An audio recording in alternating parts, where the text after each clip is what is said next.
औज़ुबिल्लाहिमिनश्शैतानिर्रजीम बिस्मिल्लाहिर्रहमानिर्रहीम अल्हम्दुलिल्लाहि रब्बिल आलमीन अस्सलातु वस्सलामु अला रसूलिल करीम अस्सलामु अलैकुम वरहमतुल्लाहि वबरकातुहू।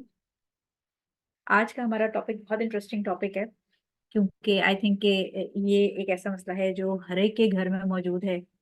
बहुत सारे रिलेटिव्स ऐसे हैं जो कि हमारे लिए हमें पसंद नहीं होते, हम उनके साथ इंटरेक्ट नहीं करना चाहते, और पॉसिबली ऐसा भी हो सकता है कि बहुत सारे लोगों के लिए हम वो वाले रिलेटिव्स हो जिनसे वो मिलना पसंद नहीं करते। सो टॉक्सिक रिलेटिव्स में ये भी हो सकता है कि दूसरे हमारे लिए टॉक्सिक हों, और ये भी हो सकता है कि हम दूसरों के लिए जहरीले साबित होते हैं। सो आज की क्लास में कोशिश ये करेंगे कि अगेन, मैं हमेशा इस किस्म के जो टॉपिक्स होते हैं उसको एड्रेस करते हुए ये बात बताती हूँ कि मैं साइकोलॉजिस्ट नहीं हूँ, मेरी डोमेन नहीं है साइकोलॉजी, बिकॉज मैं क्लिनिकल डॉक्टर। बट मेरी कोशिश ये होती है कि इस तरह के टॉपिक्स को हम कुरान और सुन्नत यानी हदीस और कुरान के रेफरेंस से समझने की कोशिश करें, क्योंकि ऑब्वियसली साइंसेस तो मौजूद हैं, प्रोफेशनल्स मौजूद हैं इन चीज़ों को हेल्प आउट करने के लिए, लेकिन हर शख्स की इतनी कैपेसिटी नहीं होती कि वो इस्लामिक लाइफ कोच या इस्लामिक साइकोलॉजिस्ट को अप्रोच करे। तो जब हमारे पास कुरान और हदीस का इल्म मौजूद है, सो बेस्ट ये है कि हम उसके अंदर से चीज़ें निकाल के जो अल्लाह ताला ने और नबी करीम सल्लल्लाहु अलैहि वसल्लम ने हमें सिखाई हैं उससे हम चीज़ों को हल करने की कोशिश करें। और अल्टीमेटली अगर खुदा न खास्ता प्रॉब्लम इतना ज़्यादा है कि वो हमारी तरफ से मैनेज नहीं हो पा रहा, तो प्रोफेशनल जो हेल्प है वो मौजूद है। अच्छा, क्वेश्चंस मैं ग्रुप में लेती हूँ, तो प्लीज़ हैंड रेस करेंगे अगर आप लोग, तो मुश्किल हो जाएगा मेरे लिए लेक्चर को कंटिन्यू करना, क्योंकि ऑलरेडी इसके 15 टॉपिक्स पॉइंट्स हैं जो हम कवर करेंगे, और मैं चाहती हूँ कि असर की अजान नमाज किसी की मिस ना हो। सो क्लास स्टार्ट करते हैं। क्वेश्चन इंशाल्लाह जो भी होंगे आपके, वो क्लास के बाद ग्रुप के अंदर आप पूछ सकते हैं, इंशाल्लाह उसको मैं आंसर कर दूंगी। सो क्लास स्टार्ट करते हैं। टॉपिक हमारा नेविगेटिंग द फैमिली मेज, यानी जो हमारी भूल भुलैया होती है फैमिली की, खानदान की, उसके अंदर से हमने कैसे कामयाबी के साथ पार होना है, और हमारे जहरीले या टॉक्सिक जो रिश्तेदार हैं उनको हमने कैसे डील करना है। सो सबसे पहले कुरान की आयत से हम स्टार्ट करते हैं। आज जो मेरे पास आयत है वो सूरह निसा की आयत नंबर 36 है, जिसमें अल्लाह सुब्हानहू ताला फरमाते हैं, और खुदा ही की इबादत करो और उसके साथ किसी चीज को शरीक ना ठहराओ या शरीक ना बनाओ, और माँ बाप और कराबत वालों और यतीमों और मोहताजों और रिश्तेदार हमसायों।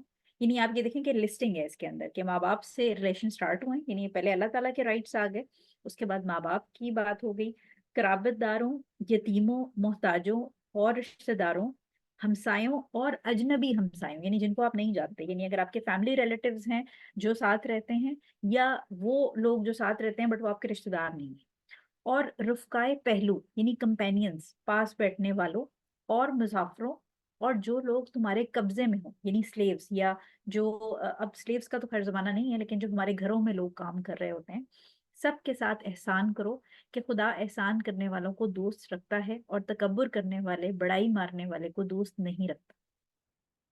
इस आयत के अंदर क्योंकि मल्टीपल अल्लाह ताला ने आपको डिफरेंट डिफरेंट डोमेन्स दे दी हैं रिलेशंस की, जो कि स्टार्ट अल्लाह ताला के हुकूक से हुए हैं कि अल्लाह ताला के साथ किसी को शरीक ना ठहराया जाए। उसके बाद अल्लाह ताला के बाद जो नेक्स्ट हक आता है इंसानों में, वो माँ बाप का आता है। फिर आपके जो करीबी लोग हैं, रिलेटिव्स हैं, यानी इसको हम आगे पढ़ लेंगे कि जो रहमी रिश्ते हैं उन, वो उसकी डेफिनेशन क्या है। इसके अलावा यतीमों के बारे में हुक्म दिया गया। अच्छा, ये सारी जो चीज़ें बताई गई, इससे पता चलता है कि ये जितने भी लोग हैं, ये सारे हुकूकुल इबाद की डोमेन में आते हैं, और इनको बराबर की सत्ता पर एक ही आयत में एड्रेस करने का मतलब ये है कि ये सारे इक्वली इंपॉर्टेंट हैं। यानी इसमें से ये नहीं है कि आप यतीमों के हुकूक तो निभा रहे हैं, क्योंकि अक्सर हमने देखा है कि लोग इस तरह करते हैं कि उनको ऑर्फन या यतीम लोग जो बच्चे होते हैं उनके ऊपर हदीस याद रहती है, लेकिन साथ में वो अपने रहमी रिश्ते या अपने जो करीबी रिश्तेदार हैं, या अपने जो भांजे या खाला मामू या जो इस तरह के ब्लड रिलेटिव हैं, उनके साथ उन्होंने कतई ताल्लुक की हुई होगी। तो एक बात ये समझिए कि ये जब एक आयत के अंदर सारी चीजें, सारे रिलेशन बराबरी से दे दिए गए, तो ये बराबरी में इम्पोर्टेंट है। इसमें ये नहीं है कि आप पिक एंड चूज करें कि एक किसी मुसाफिर की तो आपने मदद कर दी, लेकिन जो आपके घर में साथ नेबर है वो आपके शर से महफूज नहीं। दूसरी बात, एक और चीज समझिए कि जो टॉक्सिक रिलेशन की हम बात करते हैं या रिश्तेदारों की, और ऐसा नहीं है कि किसी का खानदान भी परफेक्ट हो। हम सब जानते हैं कि हमारे खानदान में बेशक हमारे जो करीबी खाला मामू हैं, अगर वो बहुत अच्छे हैं तो थोड़े डिस्टेंट रिलेटिव्स जो उनसे आगे होते हैं, अम्मा अब्बा के कजन होते हैं, उसमें कोई इस किस्म के रिश्तेदार मौजूद होंगे। कभी कभी ऐसा होता है कि हमारे बिल्कुल इमीडिएट खाला मामू चाचू और फूफुओं के अंदर ही इसी किस्म के रिलेटिव्स होते हैं जो कि हमारे लिए नुकसानदेह हो रहे होते हैं। फिर कभी कभी हमारे अपने घर में अपने बहन भाइयों के अंदर इस किस्म की सिचुएशन क्रिएट हो जाती है कि बहन भाई एक दूसरे के लिए टॉक्सिक हो जाते हैं, ससुराल में ऐसी सिचुएशन होती है। तो एक बात हमेशा याद रखिएगा कि हमारी जो जिंदगी है इस दुनिया में वो एक आजमाइश का जरिया है। ये परफेक्ट नहीं है। हमें हम में से हर किसी के ऊपर एक स्पेशल किस्म का की आजमाइश का पैकेज हमें दिया जाता है जब हम पैदा होते हैं। और वो आजमाइश हमारी जो स्ट्रेंथ है यानी हमारी ताकत है उसके ऊपर बेस करती है। हमेशा याद रखिए कि अल्लाह ताला हमें कभी भी हमारी कमजोरियों पे नहीं आजमाएगा। वो हर शख्स के ऊपर उसकी ताकत की आजमाइश करता है जिसको वो बर्दाश्त कर सकता है। सो अगर रिश्तेदारों की आजमाइश आपके ऊपर है तो इसका मतलब ये कि अल्लाह ताला को पता है कि आप इस आजमाइश से निकल सकते हैं, आपके अंदर वो स्ट्रेंथ है। क्योंकि जिन जिन लोगों के अंदर के ऊपर रिश्तेदारों की आजमाइश नहीं होती उन पे फिर अल्लाह ताला सेहत की आजमाइश या पैसे की आजमाइश या औलाद की आजमाइश या आप समझें कि किसी और किस्म की जहनी अपनी जहनी जिस्मानी अपने ही डिप्रेशन एंजाइटी की आजमाइश।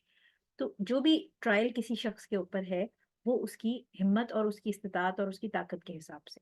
तो इस चीज़ को हजम करना और समझना बहुत ज़रूरी है ताकि हम जो आगे तरकीब पढ़ेंगे या तरीका पढ़ेंगे कि किस तरह हमने डील करना है उसको हम फिर अच्छे से अंडरस्टैंड कर सकें।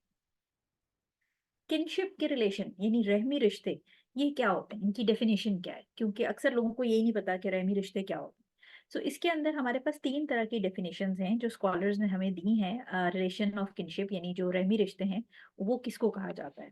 रहमी रिश्तों में एक जो डेफिनेशन है हमारे पास वो तो ये है कि जो सिर्फ आपके महरम है, यानी ऐसे लोग जिनसे आपकी जिंदगी भर शादी ना हो सके, जैसे बाप भाई चाचू मामू दादा ताया, इस किस्म के जो रिश्ते हैं, ऑब्वियसली बेटा, ये रहमी रिश्ते कहलाते हैं। एक डेफिनेशन ये है हमारे पास।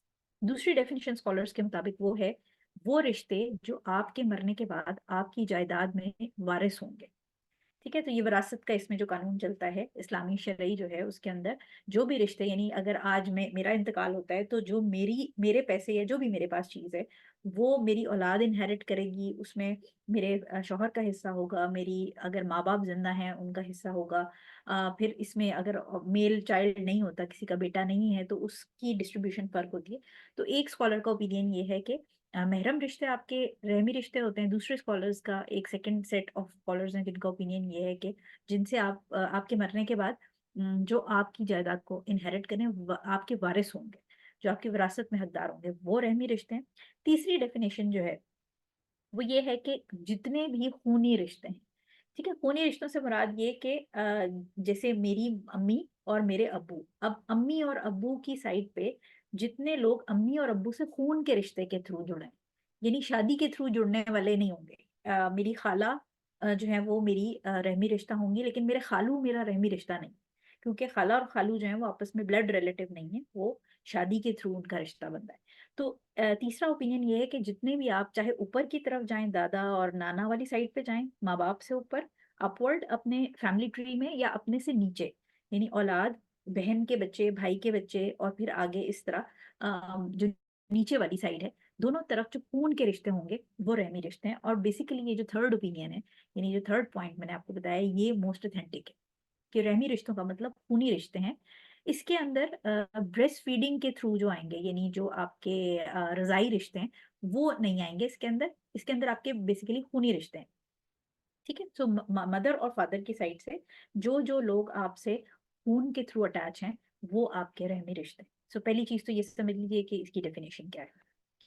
सेकंड चीज जो हमने समझनी है वो हमने ये समझनी है कि जो टॉक्सिक रिलेटिव्स की हम बात कर रहे हैं उसके अंदर ये, क्योंकि हमें ये सारी चीजें समझने से जरूरी है, क्योंकि जब हम आगे बात करेंगे स्टेप 1 2 3 के क्या क्या कर सकते हैं तो फिर आपको जरा पिक्चर क्लियर होगी कि कौन से, अब आप जैसे जैसे मैं बात करूंगी तो आपके जहन में कोई ना कोई रिश्तेदार की शक्ल आती जाएगी, जैसे जैसे पॉइंट्स जो जो होते हैं। ठीक है, तो पहला रिश्ता जो पहली चीज हमने डिस्कस की है वो खूनी रिश्ते है। तो अब आपके माइंड में एक फ्रेम बन गया है कि कौन कौन आपके रिश्तेदार आपके किनशिप के रिलेशन हैं या रेमी रिश्ते हैं जो खून के थ्रू आपसे अटैच। अब कैरेक्टरिस्टिक्स हम देख लेते हैं। ये आपने सिर्फ दूसरों में नहीं देखनी, ये आपने अपने अंदर देखनी है। और सच बात मैं आपको बताऊं कि जब मैं ये बना रही थी, ऑब्वियसली बहुत दफा ऐसा होता है कि हमें बहुत चीजें पता होती हैं, लेकिन क्योंकि इतनी सारी नॉलेज होती है और साथ साथ हम मजीद पढ़ते जा रहे होते हैं, तो हर इंसान कुछ चीजें भूल भी जाता है। तो जब मैं ये पावर पॉइंट बना रही थी और मैं चीजें इसके ऊपर ढूंढ रही थी कि मुझे क्या क्या इसके अंदर डालनी चाहिए, हदीस आयात वगैरह, तो कुछ जगहों पे सच बात ये कि इन 10 11 12 पॉइंट हैं, ये बिल्कुल पत्थर पे लकीर नहीं है ये पॉइंट, इसके अलावा भी हो सकते हैं पॉइंट। लेकिन कहीं ना कहीं मुझे अपने अंदर सेल्फ क्रिटिसिज्म फील हुआ कि शायद ये वाला पॉइंट कहीं मेरे अंदर भी है। तो ये याद रखिएगा कि कोई भी इंसान अपने आप को सही नहीं कर सकता जब तक वो अपनी खामियों से वाकिफ हो। हम में से कोई फरिश्ता नहीं है, हम सब गुनाहगार लोग हैं और हम अपने आप को बेहतर करने की कोशिश कर रहे हैं, हम अल्लाह ताला से माफी मांगते हैं। तो जब ये पॉइंट मैं आपको बता रही हूँ, तो साथ साथ आपने ये नहीं सोचना कि हाँ ये वाली चाची के ऊपर ये पॉइंट फिट आ जाता है और ये वाले मामू पे आ जाता है। आपने अपने अंदर भी अपने आप से सवाल करना है कि क्या मेरे अंदर ये वाली क्वालिटी, ये वाली बैड क्वालिटी तो नहीं है, मैं दूसरों के लिए टॉक्सिक रिलेटिव तो नहीं साबित हो रही।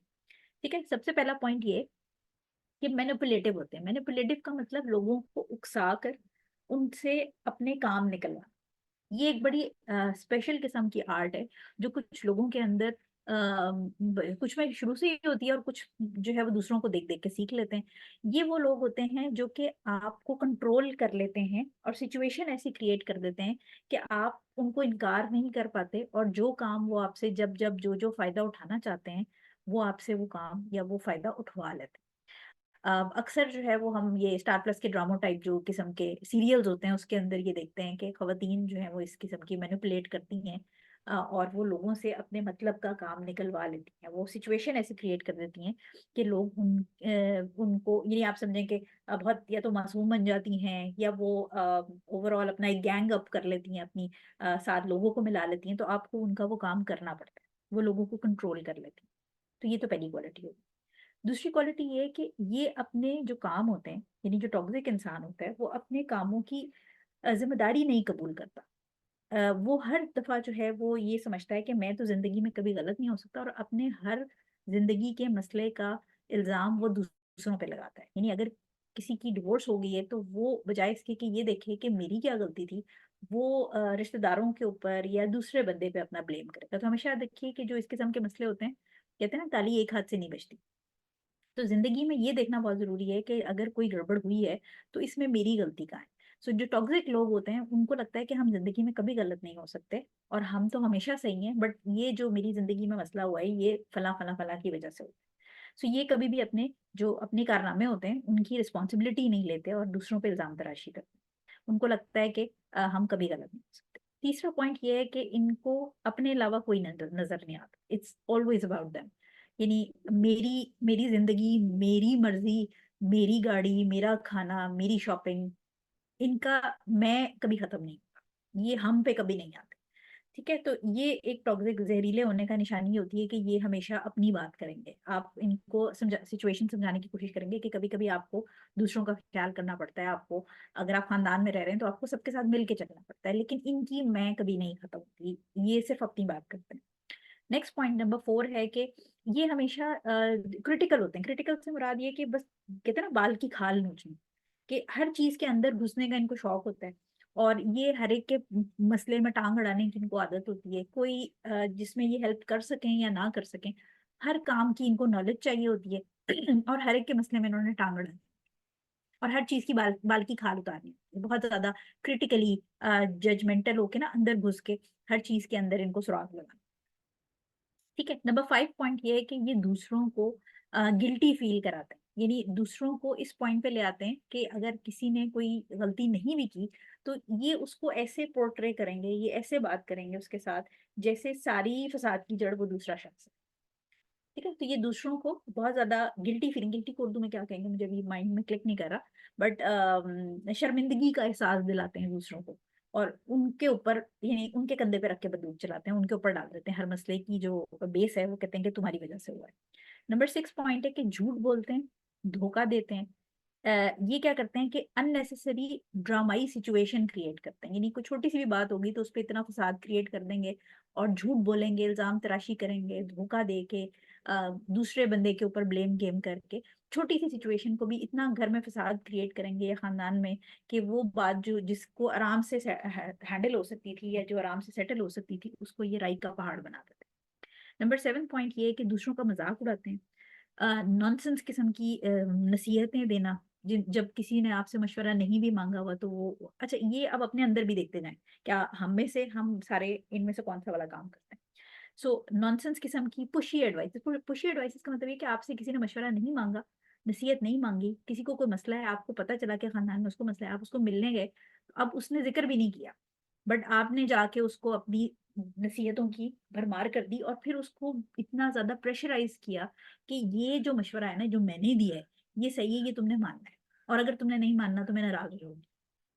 ठीक है, तो इस किस्म की अननेसेसरी जो है वो धक्का लगा लगा के एडवाइसेस देने वाली सिचुएशन होती है। नंबर 8 पॉइंट ये है कि बहुत ज्यादा बुली और हरेसमेंट करते हैं, यानी ये आप क्या करते हैं, जैसे अक्सर आपने देखा होगा आंटियां शादी में मिलती हैं किसी को, अब किसी बच्ची को दाने निकले, फॉर एग्जाम्पल 14 15 17 साल की जो बच्चियां होती हैं उनको अक्सर टीनेज एक्ने, ये क्या करती हैं कि ये उनको जानबूझ के, एक बंदा ऑलरेडी इनसिक्योर है अपनी किसी चीज के बारे में, ये क्या करेंगी, ये जानबूझ के उसको जो बात नहीं पसंद होगी, जो टेरेबल चीज है जो वो नहीं अपने बारे में सुनना चाहती, उसको पॉइंट आउट करेंगे, स्पेशली उसको हिट करेंगे उन चीजों पे जो कि एक बंदा, उसको पता है कि मुझे दाने निकले, ठीक है, उसको पता है कि मेरे बाल कम है, उसको पता है कि मेरा कद छोटा है या मैं मोटी हूँ, लेकिन ये वो आंटियां होती हैं या अंकल्स भी हो सकते हैं या इवन हो सकता है हम में से भी कोई ऐसा हो, जो हम जानबूझ के उसको पिन पॉइंट करते हैं, जो जो चीज इंसल्टिंग होती है या जो उसकी कमजोरी होती है उसको हम स्पेशली उसको बार बार रिमाइंड करा, तो ये भी जहरीले होने की एक निशानी है। इसके अलावा ये लोग किसी के एहसान मंद नहीं होते, आप इनके साथ जितना मर्जी अच्छा कर लें, ये हमेशा कंप्लेन करेंगे, ये कभी एहसानमंद नहीं होंगे, और इनको लगता है कि अगर किसी शख्स ने हमारे साथ अच्छा किया है तो ये हमारा हक था, यानी उसने जो किया उसमें उसको कोई क्रेडिट नहीं देना, और हर चीज अगेन जैसे इट्स ऑलवेज अबाउट मी, कि ये मेरी बात हो रही है, तो ये क्या करते हैं, इनके अंदर एहसानमंदी शुक्रगुजारी नहीं। नंबर 10 पॉइंट, अक्सर क्या करते हैं, ये लोगों को झूठा बनाते हैं, उनको ऐसी सिचुएशन अपनी बातों से क्रिएट करते हैं, गैस लाइटिंग का मतलब ये होता है कि ये एक ऐसी आप सिचुएशन क्रिएट करते हैं कि लोगों को लगता है कि शायद मुझे जो मैं बता रहा हूँ वो सही नहीं बता रहा, या मेरी मेमोरी वीक हो गई है, यानी सिचुएशन में उसको झूठा बना देता है कि नहीं ऐसे नहीं हुआ था, ऐसे हुआ था, तुम्हें याद नहीं। सो ये वाली चीज होती है कि अगर एक बंदा अपनी याददाश्त से कोई चीज बता रहा है, बट ये क्या करेंगे, ये उसको कहेंगे कि नहीं ऐसे नहीं हुआ था, ऐसे हुआ था, तुम्हें गलत याद है। सो ये वाली हरकत भी करते हैं। इसके अलावा अपने जो उनके दिमागी मसले होते हैं उसकी वजह से ये क्या करते हैं कि ऐसे लोग हर रिश्ते के अंदर से पॉजिटिव एनर्जी सक आउट कर लेते हैं, यानी आप समझें कि वो रिश्ते जो है ना इनके खोखले हो जाते हैं, क्योंकि उनके अपने अंदर जो उनके दिमागी मसले चल रहे होते हैं उसकी वजह से वो इतने नेगेटिव हुए होते हैं, इतनी उनके अंदर बुराई भरी होती है, ईवल भरा होता है कि इनका कोई भी रिश्ता जो है वो उनके साथ फिर पॉजिटिव या ठोस नहीं रहता, खोखले हो जाते हैं। लास्ट इसकी निशानी इससे ज्यादा भी हो सकती है, लेकिन ये बेसिकली 12 मैंने इसमें मेंशन की क्योंकि वो फिर लिस्ट बहुत लंबी हो जानी है। सो लास्ट इनकी निशानी जो है वो ये होती है कि इनको बहुत शौक होता है इधर की बात उधर करने का, बगैर अथेंटिसिटी के, जैसे बीबीसी रिपोर्टर्स होते हैं ना उस तरह ये बात इधर की उधर करते हैं, और बगैर अथेंटिक इन्फॉर्मेशन के इधर से एक बात सुनी और वो जाके पूरे मोहल्ले में उन्होंने बता देनी है, या पूरे रिश्तेदारों में एक किसी की कोई कमजोरी किसी के हाथ आ गई तो इन्होंने ठेका लिया होता है कि ये जाके इन्होंने पूरे खानदान में पोस्टर लगाने होते हैं कि, और बाद में पता चलता है कि वो बात सही भी नहीं थी।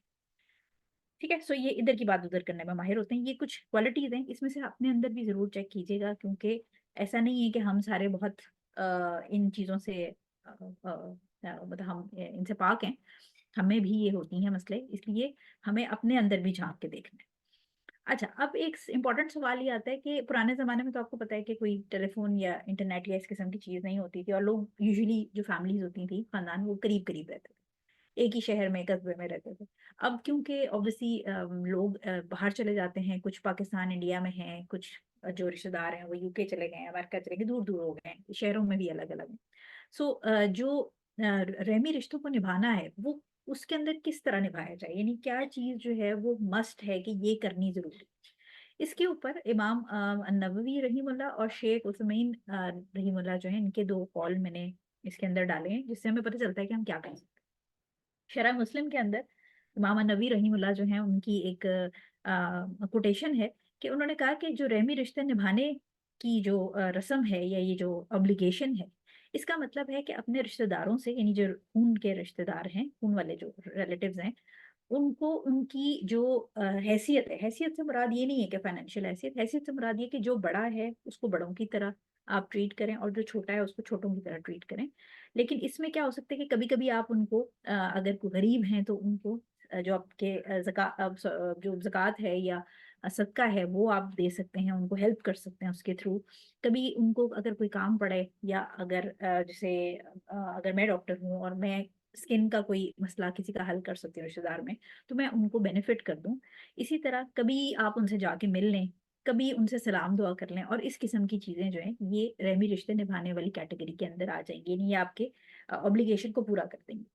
जो सेकंड ओपिनियन है वो शेख उस्माइन रजी सॉरी रहीमुल्लाह जो है उनका है, कि उन्होंने कहा कि क्योंकि कुरान और सुन्नत के अंदर हमें है एग्जैक्ट ऑर्डर नहीं मिलता कि ये करना जरूरी, हमें ऑप्शंस दे दी गई हैं कुरान और सुन्नत में कि हम चैरिटी कर सकते हैं, हम ये कर सकते हैं, ये कर सकते हैं, लेकिन ऑब्लिगेशन में एग्जैक्ट वर्ड्स नहीं दिए गए। और उसकी रीजन ये है कि अल्लाह सुब्हान ताला को, और ऑब्वियसली उन्होंने आगे नबी करीम सल्लल्लाहु अलैहि वसल्लम को भी आगे क़यामत तक ये रिलीजन चलना है, तो उनको ये बात पता थी कि आगे आने वाले वक्तों में ऑप्शंस और सारी डेवलप हो जाएगी। तो एग्जैक्टली अगर अल्लाह ताला और नबी करीम सल्लल्लाहु अलैहि वसल्लम ये कह देते हैं कि मिलना जरूरी है, हफ्ते में एक दफा मिलना जरूरी है, तो ये एक ऐसी ऑब्लिगेशन हो जानी थी जो कि तमाम मुसलमानों के लिए पूरी करना मुश्किल हो जाती। तो इसके अंदर जो उलमा हैं उन्होंने ये बात कही कि जो उस इलाके में रिश्ते निभाने के लिए एक रस्म है, यानी कस्टम्स है, उर्फ जिसको हम कहते हैं, कि जिसको लोग समझते हैं कि हाँ इन्होंने अपने ताल्लुकात बरकरार रखे हुए हैं, उसके ऊपर आप चलेंगे। अब ये भी है कि अगर जैसे हमारे यहाँ अब इस वक्त आप ये कर सकते हैं कि आप किसी को रिश्तेदार को फोन पे कॉल करके खैर खैरियत पता कर लें, तो वो भी ये कहेगा कि हाँ मेरी कतई ताल्लुक ही नहीं। या कुछ रिश्तेदार ऐसे होते हैं जो दूर होते हैं, आप उनको नहीं कॉल कर सकते बहुत फ्रिक्वेंटली, तो आप उनको टेक्स्ट करके पूछ लेते हैं। या कुछ बहुत दूर वाले जो हैं उनको ईद बकरा ईद आप ईद मुबारक के मैसेज वगैरह कर देते हैं, खैर खैरियत पता कर लेते हैं, रमजान के अंदर मैसेज करके बात कर लेते हैं। तो ये वो सारे तरीके हैं जो किसी भी माशरे में नॉर्मली लोग समझते हैं कि ये रिश्ते निभाने के अंदर ये तरीका इस्तेमाल किया जाता है। और अगर आप वो तरीका यूज करेंगे तो आप जो सिला रहमी है, यानी जो आपकी किनशिप है, उसको निभा रहे हैं। और किसी माशरे में अगर कतई ताल्लुकी की जो डेफिनेशन है, जो हर माशरे की सोसाइटी टू सोसाइटी डिफरेंट है, जैसे ईस्टर्न जो वैल्यूज हैं उसमें आप रिश्तेदारों से ज्यादा मिलते हैं, बट जो वेस्ट वाली साइड पे आप अमेरिका यूके चले जाएं तो वहां पर क्योंकि लोगों का एक लाइफस्टाइल ही फर्क है, तो वो यूजुअली 2 3 4 महीने में या कहीं पर ईद बकरा ईद ही उनकी मुलाकात होती है। तो जो आपके माशरे के अंदर कतई ताल्लुकी या जो किनशिप निभाने के एक बेसिक मामलात समझे जाते हैं, आपने उसको फॉलो करना। वो चाहे अगर आपकी सोसाइटी में सिंपल किसी को मैसेज करके भी आप पूछ रहे हैं खैर खैरियत, तो वो भी आप अपडेट रख रहे हैं, आप एक ताल्लुक निभा रहे हैं। लेकिन इसमें अफजल ऑब्वियसली ये है कि हम अगर कोई गरीब है हमारा रिश्तेदार तो उसकी फाइनेंशियली हेल्प कर दें, फिजिकली अगर किसी को हेल्प चाहिए किसी किस्म की तो हम वो कर दें। बट इसके अंदर कोई हार्ड एंड फास्ट रूल नहीं है, कोई हमारे पास कुरान और सुन्नत में अथेंटिक माइलस्टोन्स नहीं दे दिए गए कि ये करें और ये मस्ट है। ठीक है। अच्छा, अब आ जाते हैं हम कि अब हमने आइडेंटिफाई कर लिया कि खूनी रिश्ते कौन से हैं, और माशरे के हिसाब से हमने उनको निभाना है। और तीसरी चीज हमें ये पता चलेगी कि कुछ 10 से 12 क्वालिटीज हैं जो कि टॉक्सिक जो रिश्तेदार हैं उनके अंदर होती है। अब हम आ जाते हैं मेन मुद्दे पे कि हमने किस तरीके से कुरान और सुन्नत की रोशनी के अंदर मसले को हल करना है। अच्छा, ये जो रिश्तेदार हैं ये इन लॉज भी हो सकते हैं, या आपके अपने बहन भाई भी हो सकते हैं, और ये वो दूर पार वाले जो चाचू मामू टाइप में, उनको मैं दूर इसलिए कह रही हूँ क्योंकि कभी कभी आपके अपने घर के अंदर आपके अपने बहन भाइयों के अंदर ही बहुत ज्यादा मसले हो जाते हैं। तो फिर इन केस चाचू मामू के अंदर भी हम यही तरीका यूज करें। सबसे पहली चीज याद रखिएगा कि दुनिया में मैं बड़ी अक्सर ये बात सोचती हूँ कि जो बेचारे एथियस्ट होते हैं उनके लिए जिंदगी में जब मुश्किल पड़ती होगी तो सरवाइव करना उनके लिए बड़ा मुश्किल है। क्योंकि हमारे ऊपर बीइंग मुस्लिम्स जब भी कोई मुश्किल पड़ती है तो हमें ये पता है कि अल्लाह ताला देख रहा है। यानी कुछ लोगों को ये सुकून होता है कि अल्लाह ताला देख रहा है, और कुछ को ये डर होता है कि अल्लाह ताला देख रहा है। यानी बहुत सारे लोग अल्लाह ताला देख रहा है कि डर से काम नहीं करते बुरा, और बहुत सारे लोगों को ये सुकून होता है कि अगर मेरे ऊपर ज्यादती हो रही, जुल्म हो रहा है, तो मेरा अल्लाह देख रहा है। सो हमेशा याद रखिए कि जहां पर भी आपका मामला जिंदगी में, चाहे रिश्तेदारों में, चाहे काम पे, जॉब पे, किसी भी रेफरेंस में, शोहर बीवी के मामलात में, जब भी आपका मसला फंसे, तो एक बात जो सबसे पहली है, नंबर 1 पे आपने याद रखनी है कि जो आप कर रहे हैं वो आप अल्लाह ताला के लिए कर रहे हैं क्योंकि अल्लाह ने ये हुक्म दिया, और इसका रिवॉर्ड अल्लाह ताला के पास है। आपने किसी बंदे से उसका रिवॉर्ड नहीं है, क्योंकि याद रखिए कि जब आप बंदों से रिवॉर्ड मांगते हैं किसी अपनी अच्छाई का, तो वो बंदे की औकात जितनी होगी वो उतना रिवॉर्ड देगा। लेकिन जब आप अल्लाह ताला से अपने किसी अच्छाई का, किसी अपनी बेहतरी का, जो आप उसका हुक्म फॉलो कर रहे हैं, उसका रिवॉर्ड मांगेंगे, तो अल्लाह ताला के खजानों में तो कोई कमी नहीं। वो तो दुनिया जहान कायनात का मालिक है। आप सोचें उसका रिवॉर्ड और इंसान के रिवॉर्ड के अंदर तो कोई कंपैरिजन ही नहीं है। तो सबसे पहली चीज ये कि अपनी जिंदगी में जो भी अच्छाई करें, जो भी आप चीजें कर रहे हैं, वो फॉर द सेक ऑफ अल्लाह करें कि ये मेरे रब का हुक्म है, ये मैं अपनी कब्र में जाके जवाब देने के लिए ये काम कर रही हूँ। और दूसरी चीज ये कि क्योंकि अल्लाह से ताल्लुक अपना मजबूत रखना जरूरी है, तो दुआ करें, क्योंकि दुआ जो है वो डायरेक्ट कनेक्शन है, आपकी डायरेक्ट डायलिंग है अल्लाह ताला से। हुजूर सल्लल्लाहु अलैहि वसल्लम ने, बुखारी में एक हदीस है जिसमें फरमाया कि जो शख्स ये चाहता है, अच्छा हदीसों के जो है ना वो मैं हदीस के जो है वो मफहूम बताती हूँ आपको, लेकिन जो आयत होती है उसकी मैंने एग्जैक्ट उर्दू ट्रांसलेशन अपने पास रखी होती है, उसका मैं मफहूम नहीं शेयर करती आपसे। हदीस का मफहूम ये है, हुजूर सल्लल्लाहु अलैहि वसल्लम ने फरमाया कि जो शख्स चाहता है कि उसकी कमाई में कमाई ग्रो करे या कमाई बढ़े, और उसकी जिंदगी जो है उसका स्पैन, यानी लाइफ का जो स्पैन है, जिंदगी की जो मिकदार है, वो लंबी हो जाए, वो बढ़ जाए, उसको मजीद जिंदगी मिले, उसको चाहिए कि वो अपने जो खूनी रिश्ते हैं उनको निभाए। पहली चीज हमें सबसे इंपॉर्टेंट रिवॉर्ड क्या पता चल गया कि अल्लाह ताला ने, क्योंकि हुजूर सल्लल्लाहु अलैहि वसल्लम अपनी तरफ से कोई बात नहीं करते थे, जो अल्लाह ताला की तरफ से उनको हुक्म होता था वो वही बात आगे हमें भेजते थे। सो पहली चीज तो ये कि अगर आप अपने खूनी रिश्ते निभाएंगे और ये अल्लाह ताला की उसको फॉलो करेंगे कमांड को, तो ना सिर्फ रिस्क में बरकत होगी, रिस्क में आपको फरावानी मिलेगी, बल्कि जिंदगी जो है वो बाबरकत होके लंबी कर दी जाएगी। ये पहला फायदा हमें मिल गया। तो इसलिए अगर कोई भी ऐसा शख्स है जो स्ट्रगल कर रहा है अपने फाइनेंशियल हालात के साथ, तो वो सबसे पहले ये देखे कि वो अपने खूनी रिश्तों के साथ क्या करे। इसी तरह मुस्लिम के अंदर एक हदीस है, हुजूर सल्लल्लाहु अलैहि वसल्लम ने फरमाया कि जो रहमी रिश्ते थे, यानी जो किनशिप हैं, टाइज ऑफ किनशिप, वो अल्लाह ताला के अर्श से अटैच हैं, यानी उसके साथ मुंसलिक हैं। और वो कहते हैं कि जिसने हमें जोड़े रखा अल्लाह ताला उसको जोड़ देगा, और जिसने हमें काट दिया अल्लाह ताला उसको काट देगा। अब हमें अल्लाह ताला किससे जोड़ेगा और किससे काटेगा, इसके अंदर उलमा का मुख्तलिफ ओपिनियंस हैं कि अल्लाह ताला उसको गुडनेस के साथ, या वो जैसे हमने पिछली हदीस में पढ़ा कि रिस्क की फरावानी और एक बाबरकत जिंदगी, यानी उसके लिए पॉजिटिविटी जुड़ जाएगी। जो खूनी रिश्तों के साथ को जोड़ेगा उसके लिए हर चीज की अच्छाई जो है वो जुड़ जाएगी, और जो खूनी रिश्तों को काटेगा उसके लिए हर चीज की अच्छाई कट जाएगी। ठीक है, यानी वो एक तरफ से आप एक चीज काटेंगे तो आप दूसरी तरफ से गुडनेस, हर तरह की जो रहमत और अच्छाई है उससे काट दिए जाएंगे। एक बात याद रखिएगा कि अल्लाह ताला के ऊपर जब आप फोकस करेंगे और अल्लाह ताला की खुशनुदी, उसकी रजा के लिए आप दुनिया और आखिरत में जो भी काम आपने, ऑब्वियसली दुनिया में जो हम काम करेंगे वो आखिरत में हम उसका फल काटेंगे। हमेशा देखिए कि जब हम अल्लाह ताला के लिए कोई काम करते हैं, तो उसमें एक तो हमें जहनी आप किसी से एक्सपेक्ट नहीं कर रहे। मायूसी तब होती है जब आप लोगों से उसका रिटर्न एक्सपेक्ट कर रहे हो, और लोग ऑब्वियसली देखिए, इंसान तो इंसान है ना, इंसान खुदा नहीं हो सकता। तो इंसान जब आपको मायूस करता है तो फिर आप डिसअपॉइंट हो के अपना जो आपकी ड्यूटी है वो छोड़ देते हैं। जब आप अल्लाह ताला के लिए काम करते हैं तो ना सिर्फ आप अपनी ड्यूटीज अच्छे से निभाते हैं, बल्कि अल्लाह ताला दूसरों का दिल भी आपकी तरफ से नरम करेगा। क्योंकि देखे ना, दिलों का कंट्रोल तो अल्लाह ताला के पास है। तो जब जब आप अपनी तरफ से अल्लाह ताला के लिए कोई काम कर रहे हैं और आप उससे फल भी अल्लाह ताला से एक्सपेक्ट कर रहे हैं, तो अल्लाह ताला ना सिर्फ आपके लिए दुनिया और आखिरत में आसानियां करेगा, बल्कि उस दूसरे शख्स का दिल भी आपके लिए नरम करेगा। और प्लस ये कि आपके अंदर जो अपने अंदर जलने कुड़ने का अमल है वो नहीं हो, क्योंकि आप अगले से उम्मीद ही नहीं लगा रहे, आप तो सिर्फ अल्लाह ताला के लिए काम कर रहे हैं। दुआ जो है वो इसमें जरूर याद रखिएगा कि दुआ जो है, मैंने खुद पर्सनली लाइफ में ऐसे बहुत सारे लोगों को बदलते देखा है, मतलब आप सोचे 180 डिग्रीज बदलते देखा है। शौहरों को, बीवियों को, रिश्तेदारों को बदलते देखा है, जो कि आप सोचें कि मतलब बिल्कुल ही जैसे होता है ना कि आप मुंह नहीं लगाते थे, और उसके बाद वो ऐसे घुटनों पे आए हैं लोग।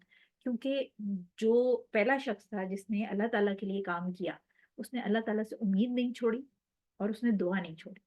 और कुछ टाइम सबर, कुछ साल, कुछ महीने, कुछ एक्चुअली कुछ सालों का टाइम पीरियड मैंने देखा कि लोगों ने सफर किया, बट उसके बाद अल्लाह ताला ने उनके शौहर और उनके रिश्तेदारों का उनकी तरफ से दिल ऐसे नरम किया कि अब वो खवातीन क्वीन बनी। यानी इतना मैंने लिटरली मैंने ये देखी है चीजें अपनी आंखों से। सो अपने इर्द गिर्द देखें, ऐसे लोगों को देखें जो अल्लाह ताला के लिए जिंदगी गुजारते हैं और उनसे सीखें। सेकंड पॉइंट जो है वो हमारे पास आ जाता है पेशेंस एंड काइंडनेस, यानी सब्र और नरम दिली, रहम दिली। ठीक है, इसमें सूरह बकरा की आयत नंबर 153 है, उसमें अल्लाह सुब्हानहू तआला फरमाते हैं, ए ईमान वालों, सब्र और नमाज से मदद हासिल करो, बेशक अल्लाह सब्र करने वालों के साथ है। एक चीज हमेशा याद रखिएगा कि दुनिया की आपको कोई भी ताकत मिल जाए, दुनिया के सबसे बड़े रिश्ते, अमेरिका का प्रेसिडेंट भी आपके साथ खड़ा हो जाए, तो वो आपको कोई फायदा नहीं दे सकता है जब तक अल्लाह ताला आपके साथ है। और अगर अल्लाह ताला आपके साथ है तो कोई शख्स आपका कुछ बुरा नहीं कर सकता, ये बात याद रखिए। सो एक चीज इंपॉर्टेंट ये है कि हम हर आयत हर हदीस में देखेंगे कि जो भी अल्लाह ताला के कमांड्स को फॉलो करेगा, अल्लाह ताला उसके लिए आसानियां करेगा। शुरू में कुछ आजमाइश होगी, बट उस आजमाइश में आप सब्र और नमाज के साथ मदद हासिल करेंगे, अपनी दुआ जारी रखेंगे, अल्लाह ताला पे भरोसा जारी रखेंगे, और फिर अल्लाह ताला सब्र वालों के साथ क्योंकि मौजूद है, तो ऐसा नहीं है कि आप सारी जिंदगी सब्र करते करते ही मर जाएंगे और कोई चीज सही नहीं। इसी तरह एक सूरह फुसिलत के अंदर जो है वो आयत है 34 नंबर, उसमें अल्लाह सुब्हानहू तआला फरमाते हैं, और नेकी और बदी बराबर नहीं होती, तुम बदी का दिफा ऐसे तरीके से करो जो बेहतरीन हो, नतीजा ये होगा कि नतीजा ये होगा कि जिसके और तुम्हारे दरमियान दुश्मनी थी, वो देखते ही देखते ऐसा हो जाएगा जैसे वो तुम्हारा जिगरी दोस्त हो।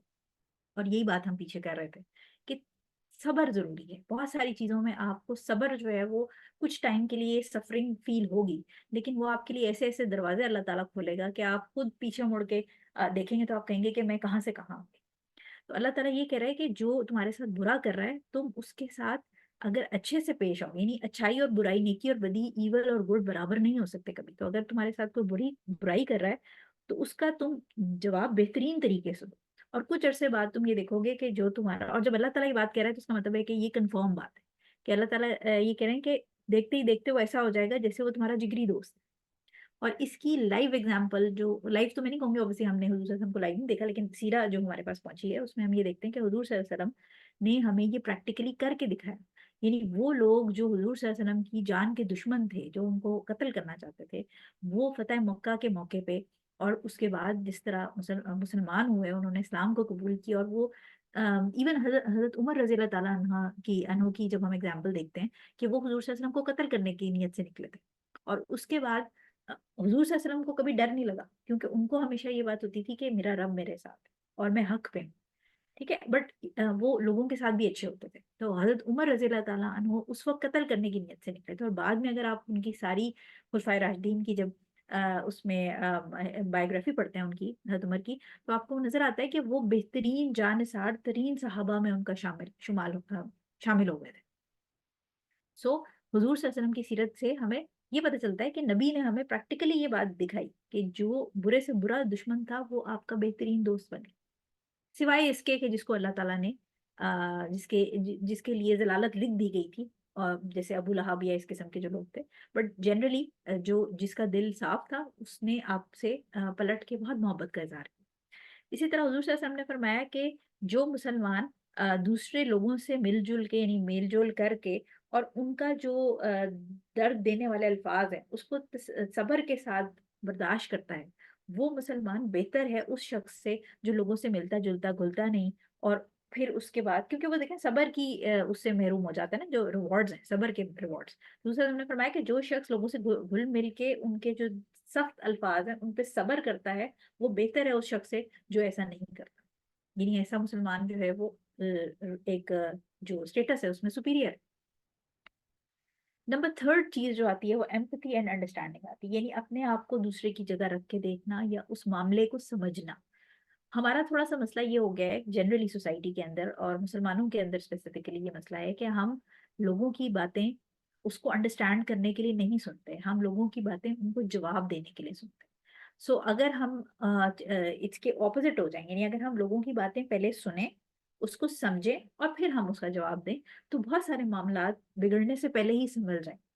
उसकी रीजन ये है कि कभी कभी ऐसा होता है, आपने देखा होगा कि इवन हम लोग खुद भी होते हैं कि हम अगर जैसे अगर मुझे हेडेक हो रहा है, सर में दर्द हो रहा है, आप मुझसे कोई नॉर्मल बात भी करेंगे तो मैं बड़ा इरिटेट, क्योंकि मैं जनरली मुझे एक मसला है इस वक्त, तो मैं आपको इरिटेट होकर जवाब दूंगी, या मैं आपको बहुत छोटा सा जवाब दूंगी, या मैं शायद हो सकता है कि मेरा मूड खराब हो बहुत ज्यादा तो मैं आपको जवाब ही ना। सो कोशिश ये करें कि अगले के जो भी एटीट्यूड है उसको एक दफा में इंटरप्रेट ना करें। आप एक दफा में उसके ऊपर अपना जो पॉइंट ऑफ व्यू है वो ना डेवलप कर लें कि ये तो है ही ऐसा। हो सकता है कि उसकी जिंदगी में कोई ऐसा मसला चल रहा हो या कोई ऐसी चीज चल रही हो जो उसने लोगों को नहीं बताई, लेकिन वो उसके दिमाग में फंसी हो और उसकी वजह से वो इरिटेट हो सकता है कि फाइनेंशियली उसको कुछ मसला इस तरह का हो जो मतलब वो इरिटेट हो।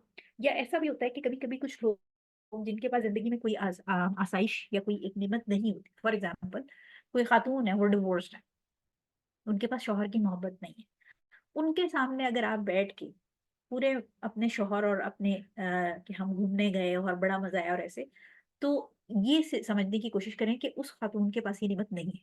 आपने इतनी सारी अपनी नेमतों की जो तारीफें अपने शौहर की वो अगर उसके सामने कर दी और फिर उसने चिढ़ के, क्योंकि उसको महरूमियत का एहसास हो रहा है, उसने चिढ़ के अगर आपको कोई बात कह दी तो आपके दिल में फौरन ये आ जाएगा कि देखा ये मुझसे जेलस हो। तो चीजों को अंडरस्टैंड करने की कोशिश करें। हमेशा देखिए कि इस्लाम में ये चीज मना की जाती है कि अगर कोई गरीब है, किसी के पास कोई भूखा है, तो उसके सामने खाने का बहुत ज्यादा जिक्र ना करो। यानी जो नेमत तुम्हारे पास है उसका जिक्र दूसरे बंदे के सामने इस कदर ना करो, क्योंकि हो सकता है कि उसके पास वो नेमत नहीं है और वो महरूमियत या अल्लाह ताला से गिला करने वाली पोजीशन में आता है। सो ऐसा भी होता है कि कहीं पर हम गलती कर जाते हैं कि हमने अगले की रिसेंट डिवोर्स हुई है और हम उसको अपने हनीमून के किस्से सुनाना शुरू कर देते हैं, तो उसने जल के कुछ कह देना, बिकॉज ह्यूमन नेचर है कि वो रिसेंटली बेचारी एक सफर की है। तो ये चीज भी जरूर देखें कि कहीं आपसे कहीं बातचीत में तो गलती नहीं होती। एक हदीस है, हुजूर सल्लल्लाहु अलैहि वसल्लम के पास एक शख्स आया, उसने आगे से आके उनको अपनी स्टोरी बताई कि मेरे रिश्तेदार जो हैं उनके साथ मैं कनेक्ट करने की कोशिश करता हूँ और मैं उनके साथ अच्छा रिश्ता निभाने की कोशिश करता हूँ, लेकिन वो मेरा साथ रिश्ता काटते हैं, like they cut off from me. मैं उनको अच्छे से सलूक करता हूँ, वो मेरे साथ बुरा सलूक करते हैं। मैं उनके साथ अच्छा होने की कोशिश, मीठा होने की कोशिश करता हूँ, बट वो मेरे साथ हार्श होते हैं, बुरे होते हैं। हुजूर सल्लल्लाहु अलैहि वसल्लम ने कहा कि अगर तो ऐसा ही है जैसा तुम कह रहे हो, तो ये एक अराबिक का मुहावरा है, बेसिकली एक समझे एक एक्सप्रेशन है चीजों को एक्सप्रेस करने का कि throw hot ashes on the faces. यानी वो जो लोग हैं, अगर तुम जैसा कह रहे हो ये ऐसा ही है, तो वो लोग अपने साथ खुद जाती कर रहे हैं, यानी उनके साथ बुरा हो रहा है। और ये जो तुम्हारी जो तुम सारा कुछ कर रहे हो, इसकी वजह से उन्होंने फरमाया कि तुम्हारे ऊपर अल्लाह ताला की रहमत से एक फरिश्ता तुम्हें सपोर्ट करेगा, जो हमेशा तुम्हें उन रिश्तेदारों से डोमिनेंट रखेगा अगर तुम इस रास्ते पर कायम रहे। यानी अगर तुम अपने रिश्तेदारों के साथ बेहतरीन कोशिश करके ऐसे किनशिप निभाने की कोशिश करते रहे और वो तुमसे काटते रहे, उसके बावजूद तुम निभाने की कोशिश करते रहे, तो अल्लाह ताला की रहमत से तुम हमेशा उनके ऊपर डोमिनेंट रहोगे। यानी अल्लाह ताला तुम्हारी जिंदगी में बरकतें डालेगा और वो जहाँ हैं वो अपने जले कटे और सड़ियल जो उनका एटीट्यूड है उससे वो वहीं रहेंगे, बट अल्लाह ताला तुम्हारे लिए आसानियां करेगा, तुम्हारे लिए ब्लेसिंग्स क्रिएट करेगा। ठीक है। अच्छा, अब जो एम्पैथी या अंडरस्टैंडिंग यानी चीजों को समझना अगले के, वो कहते हैं ना, इंग्लिश में कहते हैं कि स्टैंड इन समवन शूज, कि किसी के आप मुहावरतन मतलब जूतों में खड़े होके उसकी जगह खड़े होके देखें। इसके अंदर तीन चार चीजें जो आपने एक नॉर्मली याद रखनी है कि अपनी जबान का ख्याल रखें जब आप आर्ग्यूमेंट कर रहे हैं। अगर आपकी किसी से बहस हो रही है, अपनी जबान गंदी ना होने दें। कभी कभी इस तरह होता है, क्योंकि अक्सर हमने देखा है कि गुस्से के अंदर या जो जब आपकी किसी से बहस होती है या आप बहुत हाइपर हो जाते हैं, तो लोग अपनी असल औकात दिखाते हैं। यानी जो उनकी ओरिजिनल लैंग्वेज होती है, जिसको वो कैमोफ्लाइज कर रहे होते हैं, जिसको वो ढक रहे होते हैं, वो फिर अपनी ऊंचे हाइपर हो जाते हैं, आवाज ऊंची कर लेते हैं, या उनके अल्फाज में गंदगी आ जाती है या अल्फाज में गालियां आ जाती हैं। ये वाली हरकत नहीं करनी है। आप अपने आप को कंट्रोल में रखना है, अपने अल्फाज को, आप क्या बात कर रहे हैं आर्ग्यूमेंट में, आपने वो बात तमीज से फिल्टर करके, अपने मुंह के फिल्टर नहीं आपने हटा देने। दूसरी चीज ये कि पहले सुने, अच्छे से सुने वो क्या कह रहा है, अल्फाज पे गौर करें, अल्फाज का चुनाव। ये कुछ चीजें जो है ना वो आप टाइम के साथ सीखते हैं। यानी ऐसा नहीं है कि 10 साल के बच्चे को अगर मैं कहूंगी कि तुम ऑब्जर्व करो तो वो ऑब्जर्व करना शुरू कर देगा। ये चीजें आप वक्त के साथ अगले की बात सुने कि वो कहना क्या चाह रहा है, सुने, वही जो मैंने बात की कि सुने बगैर बहस में ना पड़ जाए। लिसन बिफोर यू रिएक्ट, यानी अगले की बात पहले पूरी सुने, तसल्ली से सुने, बीच में अपनी डंडियां ना मारे, और उसके बाद रिएक्ट करें और प्रोसेस करके दिमाग की बत्ती बंद ना कर दें। जो वो बात कर रहा है उसको दिमाग, जैसे कंप्यूटर होता है ना, उसमें एक डाटा आप फीड करते हैं, डाटा फीड करने के बाद वो आपको आउटपुट देता है। तो आपका दिमाग जो है वो किसी कंप्यूटर से ज्यादा हाईटेक है, अल्लाह ताला की क्रिएशन है। इसमें पहले कान खोल के अगला जो बात कर रहा है उसको दिमाग में जाने दें, और फिर दिमाग में जाने के बाद उसको वाइसली अच्छे से बगैर करप्ट किए डाटा को प्रोसेस करके और फिर जवाब दें। रिएक्ट करने से पहले सोच समझ के रिएक्ट करें। चौथी चीज ये कि फैमिली मेंबर्स को ऐसा ना करें कि आप किसी से इतना चढ़ जाएं कि आप उसको सलाम, यानी शादी में कहीं नजर आ गए वो तो आप सलाम भी ना करें। ये वाली हरकत नहीं करनी आपने, क्योंकि हम आगे पढ़ेंगे कि मोमिन का दूसरे मोमिन पे क्या क्या हक है। तो क्योंकि हम शरीयत की रोशनी में चीजें समझ रहे हैं, तो शरीयत के अंदर एटिकेट्स हमें पता होने चाहिए कि आपका जो रिश्तेदार है, आपका रहमी रिश्ता है, उसको बिल्कुल आप इग्नोर ना कर दें। कहीं आपको वो नजर आए तो अच्छे से सलाम दुआ करें उससे। ये नहीं है कि मुंह दूसरी तरफ करके निकल जाए। सो ये एक 3-4 चीजों का आपने ख्याल रखना है। नंबर 4 बहुत जरूरी चीज है कि अपने गुस्से के ऊपर काबू रखें। गुस्सा जो है वो बहुत ज्यादा डेंजरस चीज है, और बहुत दफा ऐसा होता है कि गुस्से में कही भी बातें लोग बाद में रिग्रेट करते हैं। वो सोचते हैं, यानी बहुत बड़े बड़े जो उलमा हैं उन्होंने ये कहा कि हमें कभी खामोश रहने पे या जवाब ना देने पर रिग्रेट नहीं हुआ, हमें उल्टा जो हमने गुस्से में बात करी उस पर रिग्रेट, रिग्रेट का मतलब है पछतावा। सूरह अल इमरान की आयत नंबर 133 और 134 है। इसमें अल्लाह सुब्हानहू तआला फरमाते हैं, और अपने रब की तरफ से मग़फ़िरत और जन्नत हासिल करने के लिए एक दूसरे से बढ़कर तेजी दिखाओ, जिसकी चौड़ाई इतनी है कि इसमें तमाम आसमान और जमीन समा जाएं। वो इन परहेजगारों के लिए तैयार की गई है जो खुशहाली में भी और बदहाली में भी अल्लाह के लिए माल खर्च करते हैं, और जो गुस्से को पी जाने वाले और लोगों को माफ कर देने के आदी हैं। अल्लाह ऐसे नेक लोगों से मोहब्बत करता है। अब आप ये इमेजिन करें कि ये जो अल्लाह ताला ने बताई हैं कि जो गुस्से को पी जाते हैं और लोगों को माफ कर देते हैं, इनके लिए कितनी अच्छी अल्लाह ताला ने जो नवीद है वो सुनाई है कि वो जन्नत हासिल करने के लिए एक दूसरे से तेजी से यानी एक दूसरे को पीछे छोड़ने के चक्कर में होते हैं। तो परहेजगारों के लिए तैयार गई है। और परहेजगार कौन है? जिनकी क्वालिटी अल्लाह ने बताई है कि जो अच्छे और बुरे हालात में माल खर्च करते हैं, गुस्से को पी जाते हैं और लोगों को माफ कर देते हैं। ऐसे नेक लोगों से अल्लाह मोहब्बत करता है। तो आप सोचिए, मोहसिनून का वर्ड यूज हुआ है। तो हम जिंदगी में ये जो मोहसिनून और सिद्दीकीन और शुहदा, ये जो टाइटल्स कुरान ने यूज किए हैं, हम इस तक कैसे पहुंच सकते हैं? हमें किसी से पूछने की जरूरत ही नहीं, हम कैसे पहुंच सकते हैं। कुरान में खुद अल्लाह ताला खोल के अपनी आयतें बयान कर रहा है कि ये वो तरीके हैं। गुस्से को हजम करना है, पी जाए। गुस्सा आ रहा है, गुस्सा निकाल के भी क्या होगा? चीजें खराब ही होंगी। लेकिन गुस्सा अंदर ले जाने से, पी जाने से, माफ कर देने से क्या होगा कि अल्टीमेटली आप रब के लिए हर काम कर रहे हैं। और फिर जिस रब के लिए आप ये कर रहे हैं, वो रब आपके लिए रिवॉर्ड भी देगा। और ना सिर्फ रिवॉर्ड देगा, बल्कि वो आपका ओपोनेंट जो है उसका दिल आपके लिए नरम कर देगा। या तो दिल नरम कर देगा, या फिर दूसरी सिचुएशन में हमने जो पिछली हदीस में पढ़ा था कि वो हमेशा आपसे नीचे रहेंगे, वो हमेशा जलते कुड़ते ही रहेंगे। और आपके लिए अल्लाह ताला ऐसी ऐसी सीढ़ियां, ऐसे ऐसे रास्ते खोलेगा कि आपकी औलाद या आप खुद आसमानों में होंगे। ठीक है। इसी तरह उमर इब्न खत्ताब रजी अल्लाह ताला अन्हु जो है, उनकी अदाब मुफरद के अंदर एक नरेशन है जिसमें उन्होंने कहा कि जो अपनी मोहब्बत है, यानी जो अक्सर ऐसा होता है कि मोहब्बत के अंदर बंदा ऐसा लगता है कि बस सब नजर आना बंद हो गया, ब्लाइंड हो जाता है, लव इज ब्लाइंड। तो उन्होंने कहा कि जो अपनी मोहब्बत है उसको अपने ऊपर जादू की तरह हावी ना होने दो, और ना ही अपने गुस्से को बर्बादी बनने दो। तो किसी ने उनसे पूछा कि ये कैसे होगा? उन्होंने जवाब दिया कि जब तुम मोहब्बत करते हो तो तुम ऐसे शहर में आ जाते हो, ऐसे तुम जादू के अंदर आ जाते हो जैसे छोटा बच्चा। आपने देखा ना कि जैसे वो मैजिक शो हो रहा होता है, उसमें छोटे बच्चे को जो कोई जादू दिखा रहे होते हैं, तो वो समझता है कि हाँ ये वाकई में हो रहा है, ये वाकई टोपी से कबूतर निकल रहा है, लेकिन एक्चुअली वो उसने वहीं छुपाया होता है। वो जादू नहीं होता, वो एक फनी सा एक एक्ट होता है। तो हजरत उमर रज़ी अल्लाह अन्हु फरमा रहे हैं कि जो जब तुम मोहब्बत करो तो ऐसे उस शहर में छोटे बच्चे की तरह गिरफ्तार ना हो जाओ, क्योंकि तुम ये करते हो। और जब तुम नफरत करते हो तो फिर तुम्हारी कोशिश ये होती है कि तुम अगले जो जिससे तुम्हें नफरत है उसको तुम बर्बाद कर दो। तो ये उन्होंने मना किया है इस चीज से। उसकी रीजन ये है कि जब हम किसी से मोहब्बत करते हैं तो फिर हम उसकी हर नाजायज चीज को भी जायज समझते हैं। और जब हम किसी से नफरत करने लगते हैं तो फिर उसकी जायज चीज भी हमें आई थिंक मैं उल्टा बोल रही हूँ। जो जब हम किसी से मोहब्बत करते हैं तो उसकी नाजायज चीज, यानी जो उसकी गलत चीज है वो भी हमें सही लग रही है। और जब जब हम किसी से नफरत करने लगते हैं तो उसकी सही चीज भी हमें गलत लग रही होती है। सो ये अदल नहीं है, ये तकवा नहीं है, क्योंकि हमें उसके ऊपर गुस्सा होता है तो हमें उसकी हर चीज ही बुरी लग रही होती है। बहुत दफा ऐसा होता है कि किसी शख्स ने आपको, आप किसी महफिल में बैठे हुए हैं, कहीं घर पे कोई मिलने आपको आया, उसने आपको कोई बात कही। पहली बात तो ये कि आपने या तो प्रोसेस नहीं की, या वो आपको आंटी अच्छी नहीं लगती, या वो वाकई में आंटी जेन्युइनली टॉक्सिक है।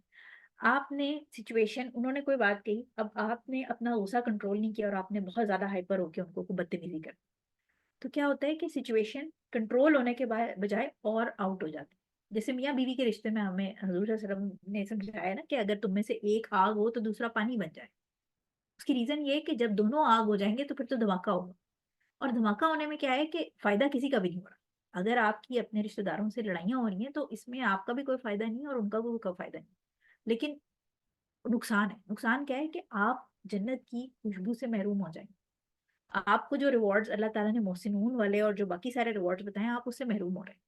अगले का तो चले, जो हो रहा है हो रहा है, हर बंदे ने अपने कब्र में अपना जवाब देना है, लेकिन हमने तो अपनी कब्र देखनी है ना, कि हम ये लड़ाई से, ये जो सारा हम सीन क्रिएट कर रहे हैं अपने गुस्से की वजह से, वो आंटी ने जो भी बोला, बट हम कौन कौन सी जो नेमतें उनसे महरूम हो जाएंगे। हमारी जिंदगी में रिस्क में बरकत खत्म हो जाएगी, हमारी उम्र में बरकत खत्म हो जाएगी, हमारे वक्त में बरकत खत्म हो जाएगी।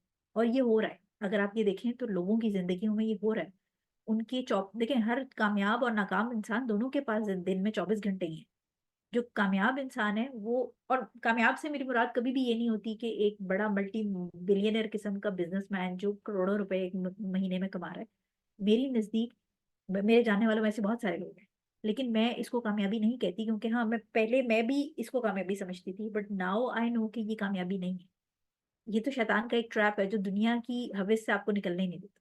कामयाबी ये है कि आपके दिल में और आपके दिमाग में सुकून हो, आपके घर में सुकून हो, आप जो थोड़ा खाएं बट आपका पेट भर जाए, आपकी नीयत भर जाए, हवस ना रहे जिस्म के अंदर, आपकी औलाद जो है वो नेक हो। ये चीजें जो है ये असल कामयाबी है। और ये कामयाबी एक्चुअली अल्लाह ताला की तरफ से होती है। ये कामयाबी आप जब अल्लाह ताला की कमांड्स को फॉलो करते हैं तब आपको मिलती है। वरना बहुत लोग हैं जिनके पास बहुत पैसा है, बहुत कुछ है, बट वो रात को स्लीपिंग पिल्स के बगैर नहीं सो सकते। उनकी औलादें ड्रग्स पे लगी हैं, उनकी औलादें माँ बाप की नाफरमान है। आप उनके घरों में जाके हालात देखें तो वहशत होती है, घर में बैठने का दिल नहीं करता उनके। तो ये बात समझिए कि जब हम अल्लाह ताला की कमांड्स पे चलेंगे तो आपको बहुत सारे फायदे होंगे।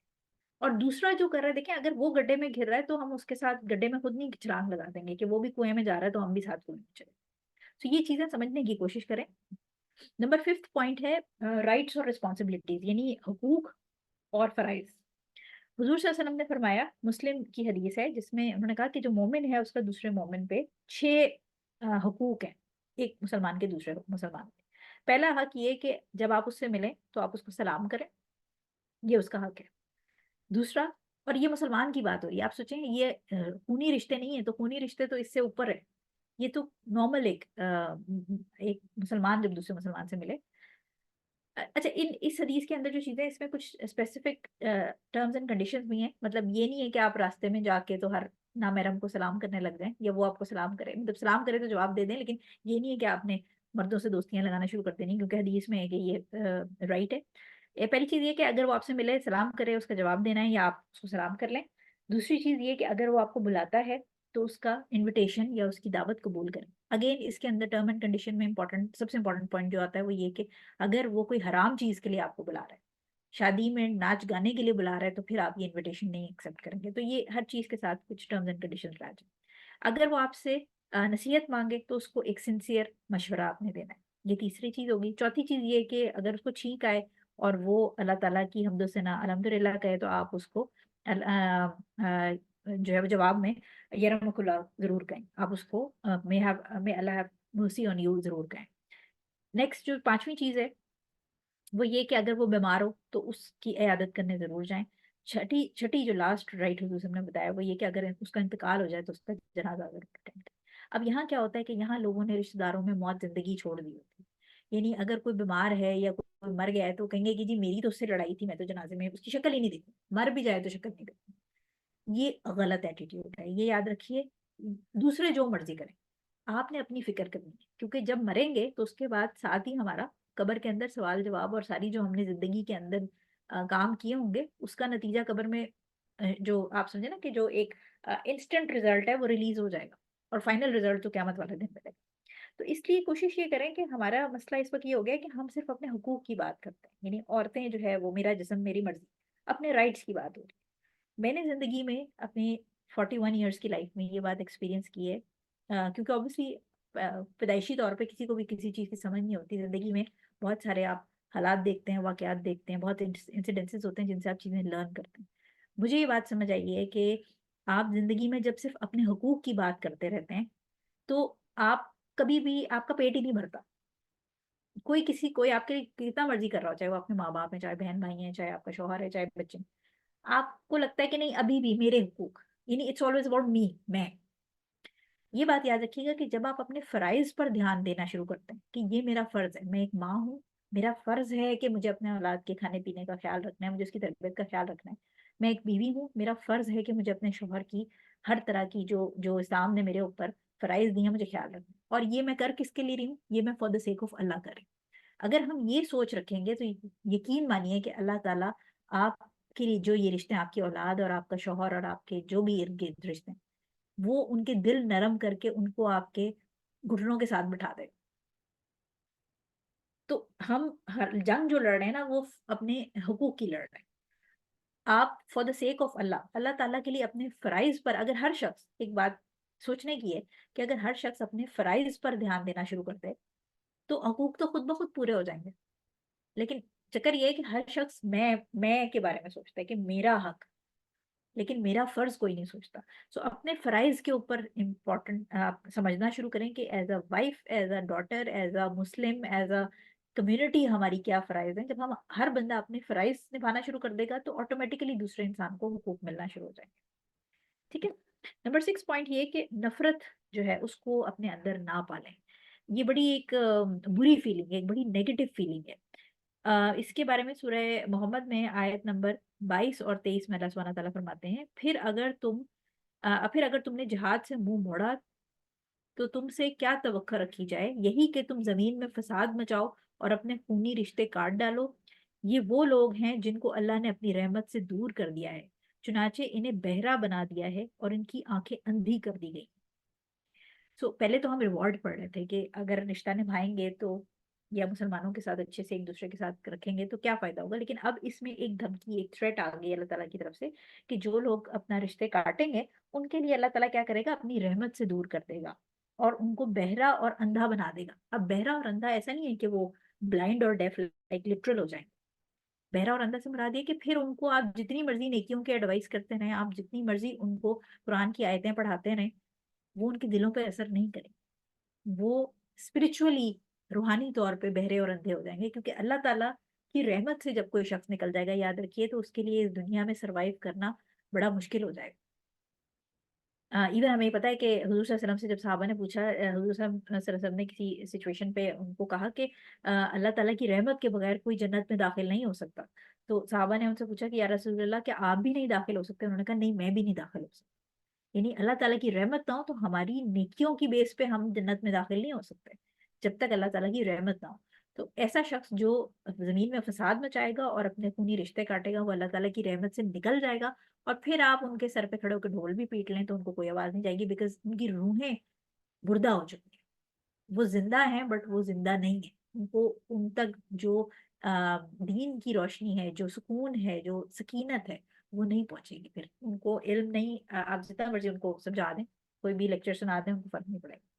नबी करीम सल्लल्लाहु अलैहि वसल्लम की एक हदीस है जिसमें उन्होंने फरमाया कि एक दूसरे से नफरत ना करो। अच्छा, अब ये इमोशंस पे है पूरी हदीस, इसके अंदर वर्ड्स अगर आप देखें तो ये सारी इमोशंस पे हदीस है बुखारी की। एक दूसरे से नफरत ना करो, एक दूसरे से हसद ना करो, एक दूसरे को अकेला ना छोड़ दो। लेकिन अल्लाह ताला के बंदो, आपस में दोस्त, यानी अल्लाह ताला की जो मुसलमानों की बात हो रही है, आपस में भाई बन के रहो।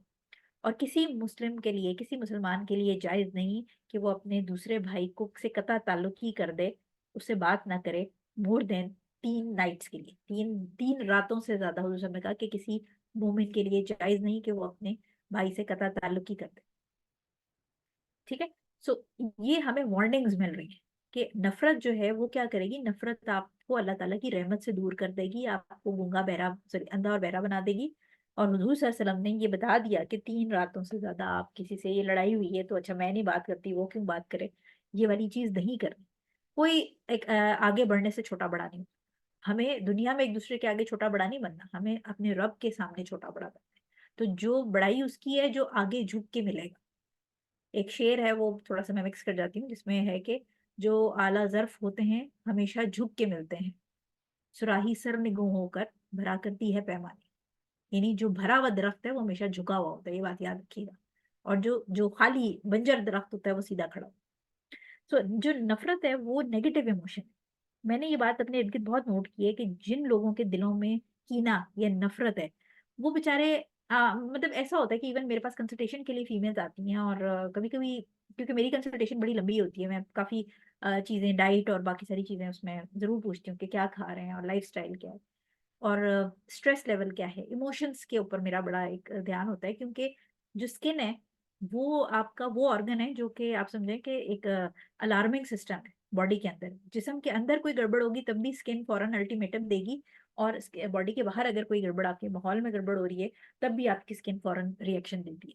तो मैं अक्सर, मेरे पास जब खवातीन आती हैं और वो कहती हैं कि स्किन डल हो रही है, स्किन, हाँ, पता नहीं अचानक से हम जो है ना रंग काला होकर झुलसने लग गया है, उनसे जब डिस्कशन डिटेल होती है तो अक्सर उनकी हिस्ट्री के अंदर जो है ये नेगेटिव इमोशंस वाली फीलिंग होती है, जलने कुड़ने की, हसद की, या स्ट्रेस है, या मियाँ से कोई प्रॉब्लम चल रही है, इस किस्म की चीजें। तो यानी जो आपके अंदर नेगेटिविटी होती है, ये जैसे आग लकड़ी को खा जाती है, ये आपको अंदर से तेजाब की तरह घोल देगी।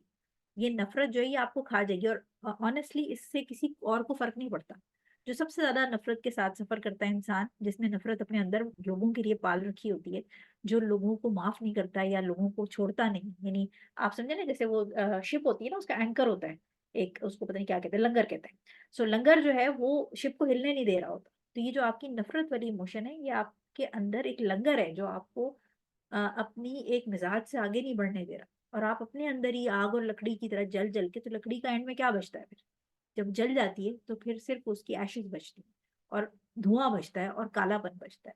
तो ये जो अक्सर लोगों को मैंने ये देखा है, हर एक की बात नहीं करी, कुछ लोगों को मेडिकल प्रॉब्लम्स भी होते हैं, लेकिन बहुत सारे लोग, खवातीन जो हैं, उनके स्किन के इश्यूज भी इसीलिए हो रहे होते हैं क्योंकि वो अंदर जलना कुड़ना ही नहीं बंद कर रही। सो ये जो आपकी ब्यूटी है वो भी इसके साथ अटैच है। नंबर 7 में जो है वो हम पॉइंट देख लेते हैं कि उन जैसे ना बन जाए। ये बहुत जरूरी है, क्योंकि अक्सर ऐसा होता है कि खरबूजे को देख के खरबूजा रंग पकड़ लेता है, और हम सोचते हैं कि अच्छा वो हमारे साथ ऐसा कर रहे हैं तो हम भी ऐसा ही करें। सूरह रात की आयत नंबर 25 है, जिसमें अल्लाह सुब्हानहू तआला फरमाते हैं, और दूसरी तरफ जो लोग अल्लाह से किए हुए अहद को मजबूती से बांधने के बाद तोड़ते हैं, और जिन रिश्तों को अल्लाह ने जोड़ने का हुक्म किया है इन्हें काट डालते हैं, और जमीन में फसाद मचाते हैं, तो ऐसे लोगों के हिस्से में लानत आती है, और असली वतन में बुरा अंजाम इन्हीं का है। यानी असल जो जगह है, जो अवार्ड है, उसके अंदर बुरा इंजाम, जो आखिरत का बुरा इंजाम है वो क्या है? वो दोज़ख है। सो इसमें अल्लाह ताला क्लियरली बता रहे हैं कि जो जमीन में फसाद मचा रहे हैं और जो आपके रहमी रिश्ते हैं, जो किनशिप उनको काट रहे हैं, सो उनके लिए लानत है। अच्छा, लानत सुनने में बड़ा छोटा सा वर्ड लगता है, लेकिन अगेन लानत का मतलब भी यही है कि अल्लाह ताला की रहमत से निकल जा। अल्लाह ताला की रहमत से जो शख्स निकल गया, जो इब्लीस है, वो अल्लाह ताला की रहमत से मायूस हुआ था। मायूस हुआ था, तो आप ये देखें कि उसका क्या अंजाम होगा। और हम जो बात कर रहे हैं ये रिश्ते काटने की, वो तो हम तो, अल्लाह ताला स्ट्रेट कह रहा है कि निकल जाएगा, रहमत से निकल जाएगा, तो उसके अंदर तो फिर कोई खैर और आफियत की गुंजाइश ही आप एक्सपेक्ट नहीं कर सकते कि कहीं पर कोई आपकी मदद कर सकता है। जब अल्लाह ताला जिसकी मदद नहीं करेगा उसकी कोई मदद नहीं कर सकता। इसी तरह अबू दर्दा रज़ी अल्लाह ताला अन्हो की एक कोटेशन है जो कि हिलियातुल औलिया के अंदर मुझे बड़ी पसंद आई थी। उन्होंने फरमाया, इसका मैं मफहूम आपको बता रही हूँ, कि लोगों से वो उम्मीद ना करो जिसके वो काबिल नहीं। यानी अगर आपको पता है कि एक बंदे का कैलिबर ये काम करने का है ही नहीं, तो उससे वो उम्मीद ना करो। और लोगों के साथ जो अपना मेल जोल है उसमें खुदा को साइड पे रख के ना करो, मतलब अल्लाह ताला को याद रखो अपने जो भी उनके साथ ताल्लुकात हैं उसके अंदर। ए इब्न आदम, तुम्हें सिर्फ अपने बारे में तुम कंसर्न होने चाहिए, यानी अपने अपने आप को देखो। जैसे मैंने अभी क्लास स्टार्ट करते हुए कहा ना कि ये सारी टॉक्सिक वाली चीजें हमने अपने अंदर देखनी है पहले, बजाय इसके कि हम दूसरों में कीड़े निकालें कि वो आंटी भी ऐसी हैं, ये वाली क्वालिटी नंबर 5 तो फला आंटी के अंदर। पहले हमने अपने अंदर देखनी है। सो अपने अंदर पहले झांकना जरूरी है, क्योंकि अबू दर्दा रज़ी अल्लाह तआला अन्हु फरमाते हैं कि जो भी लोगों के अंदर जो भी मसले हैं उसके पीछे पीछे चलता है या उसकी पकड़ में रहता है, उसका जो गम है, जो उसकी तकलीफ है, वो तूल पकड़ जाएगी, और उसका गुस्सा कभी भी भरेगा नहीं। यानी उसका जो जो उसके अंदर रूहानी या आप समझे कि दर्द वाला जख्म है, वो भरेगा नहीं।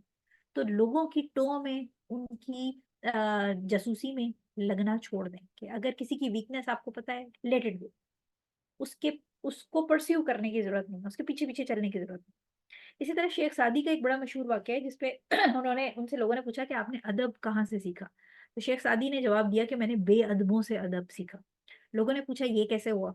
उसपे शेख सादी ने कहा कि मुझे उनकी जो बात पसंद नहीं आती थी, I used to make sure मैं ये अपनी मैक्सिमम कोशिश करता था कि जो बात मुझे नहीं पसंद आ रही, वो मैं ना करूँ। तो एक बात याद रखिए कि अगर किसी की आपको प्रॉब्लम है, यानी अगर कोई आंटी आपके घर के मामलों में बहुत ज़्यादा टाँग अड़ाती हैं, तो और आपको ये बात नहीं पसंद, तो फिर आप भी दूसरों के घरों में टाँग ना अड़ाएँ। क्योंकि एक्चुअली ये बात किसी को भी पसंद नहीं, वो जो आंटी जिनको दूसरों के घर में टाँग अड़ाने की आदत है, उनको ये बिल्कुल पसंद नहीं होगा कि उनके घर के सीक्रेट्स में कोई टाँग अड़ाए। सो कोशिश ये करें कि अपने आप को हर बंदा अगर अपने आप को करेक्ट कर लेगा तो दुनिया बहुत बेहतर हो जाएगी। हम क्या करते हैं, हम ब्लेम गेम में लगे रहते हैं कि ये जो सामने वाला बंदा है, ये गलत है, मैं सही हूँ। अगर हर बंदा अपने आप को सही कर ले तो मसले काफ़ी हद तक मतलब ऑब्वियसली ईवल तो दुनिया से नहीं चला जाएगा, लेकिन बहुत बेहतरी हो जाएगी। ठीक है? तो बेअदबों से अदब सीखें, कि जिनकी जो बात आपको नहीं पसंद आती, वो आप अपने अंदर से निकाल दें। अपने घर के अंदर वो वाली एक्टिविटी अपने बच्चों को, अपने बहन-भाइयों को, अपने कोशिश करें कि अगर अम्मा-अब्बा में ये क्वालिटी है, तो प्यार-मोहब्बत से उनको भी समझाएँ। नंबर 8 पॉइंट है कि कभी-कभी बहुत बेहतरीन जो हल होता है, वो ये कि खामोशी। हुज़ूर सल्लल्लाहु ने फरमाया कि जो भी अल्लाह ताला पर ईमान रखता है और आखिरत के दिन पर ईमान रखता है, उसके लिए बेहतरीन ये है कि या तो वो कोई अच्छी बात करे या वो खामोश रहे। इसी तरह सूरह अनफाल की आयत नंबर 46 है जिसमें अल्लाह सुब्हानहू व तआला फरमाते हैं और अल्लाह और उसके रसूल की अताअत करो और आपस में झगड़ा ना करो वरना तुम कमजोर पड़ जाओगे और तुम्हारी हवा उखड़ जाएगी और सब्र से काम लो यकीन रखो कि अल्लाह सब्र करने वालों के साथ है। यानी जो आप ये देखें कि मुसलमानों के इस वक्त जो हालात हैं वो इतना इंतशार इसलिए है क्योंकि हम मुसलमान क्या आपस में मिलकर रहेंगे, हम तो खानदान वाले आपस में नहीं मिलकर रहते। तो क्या होता है कि हमेशा वो जो बचपन में हम स्टोरीज पढ़ते थे कि यूनिटी इज स्ट्रेंथ, इत्तेफाक में बरकत है। वो इत्तेफाक में बरकत कैसे है कि वही जो एग्जांपल हमेशा होती थी कि लकड़ी का गट्ठा जो है वो इकट्ठा उसको तोड़ना मुश्किल है, बट एक एक लकड़ी बिखर जाएगी तो उसको तोड़ना बहुत आसान है। तो मुसलमान इस वक्त इंतशार में इसलिए क्योंकि हम बिखर गए, हमारी आपस में नफसा नफसी और एक दूसरे को ब्लेम गेम और ये वाली चीजें ही नहीं खत्म हो रही। और अल्लाह ताला उसमें स्ट्रेट अवे हमें कह रहा है कि फिर तुम बिखर बिखर जाओगे, तुम कमजोर पड़ जाओगे, तुम्हारे दिल और तुम्हारी जो यूनिटी है वो कमजोर पड़ जाएगी। और साथ में तुम्हारा जो यानी बेसिकली क्या होता है कि जब आप कमज़ोर पड़ जाते हैं, आपका दुश्मन आपका फ़ायदा उठाएगा। सो इसलिए खामोशी, ना जवाब दें। किसी बंदे का मिज़ाज ऐसा है, आपको पता है कि इनका मिज़ाज ऐसा है, तो आपको क्यों उनके साथ जो है वो बराबर से खड़े होके तोपों के रुख एक-दूसरे की तरफ करके लड़ाई करें। खामोश रहें और अल्लाह ताला के लिए खामोश रहें।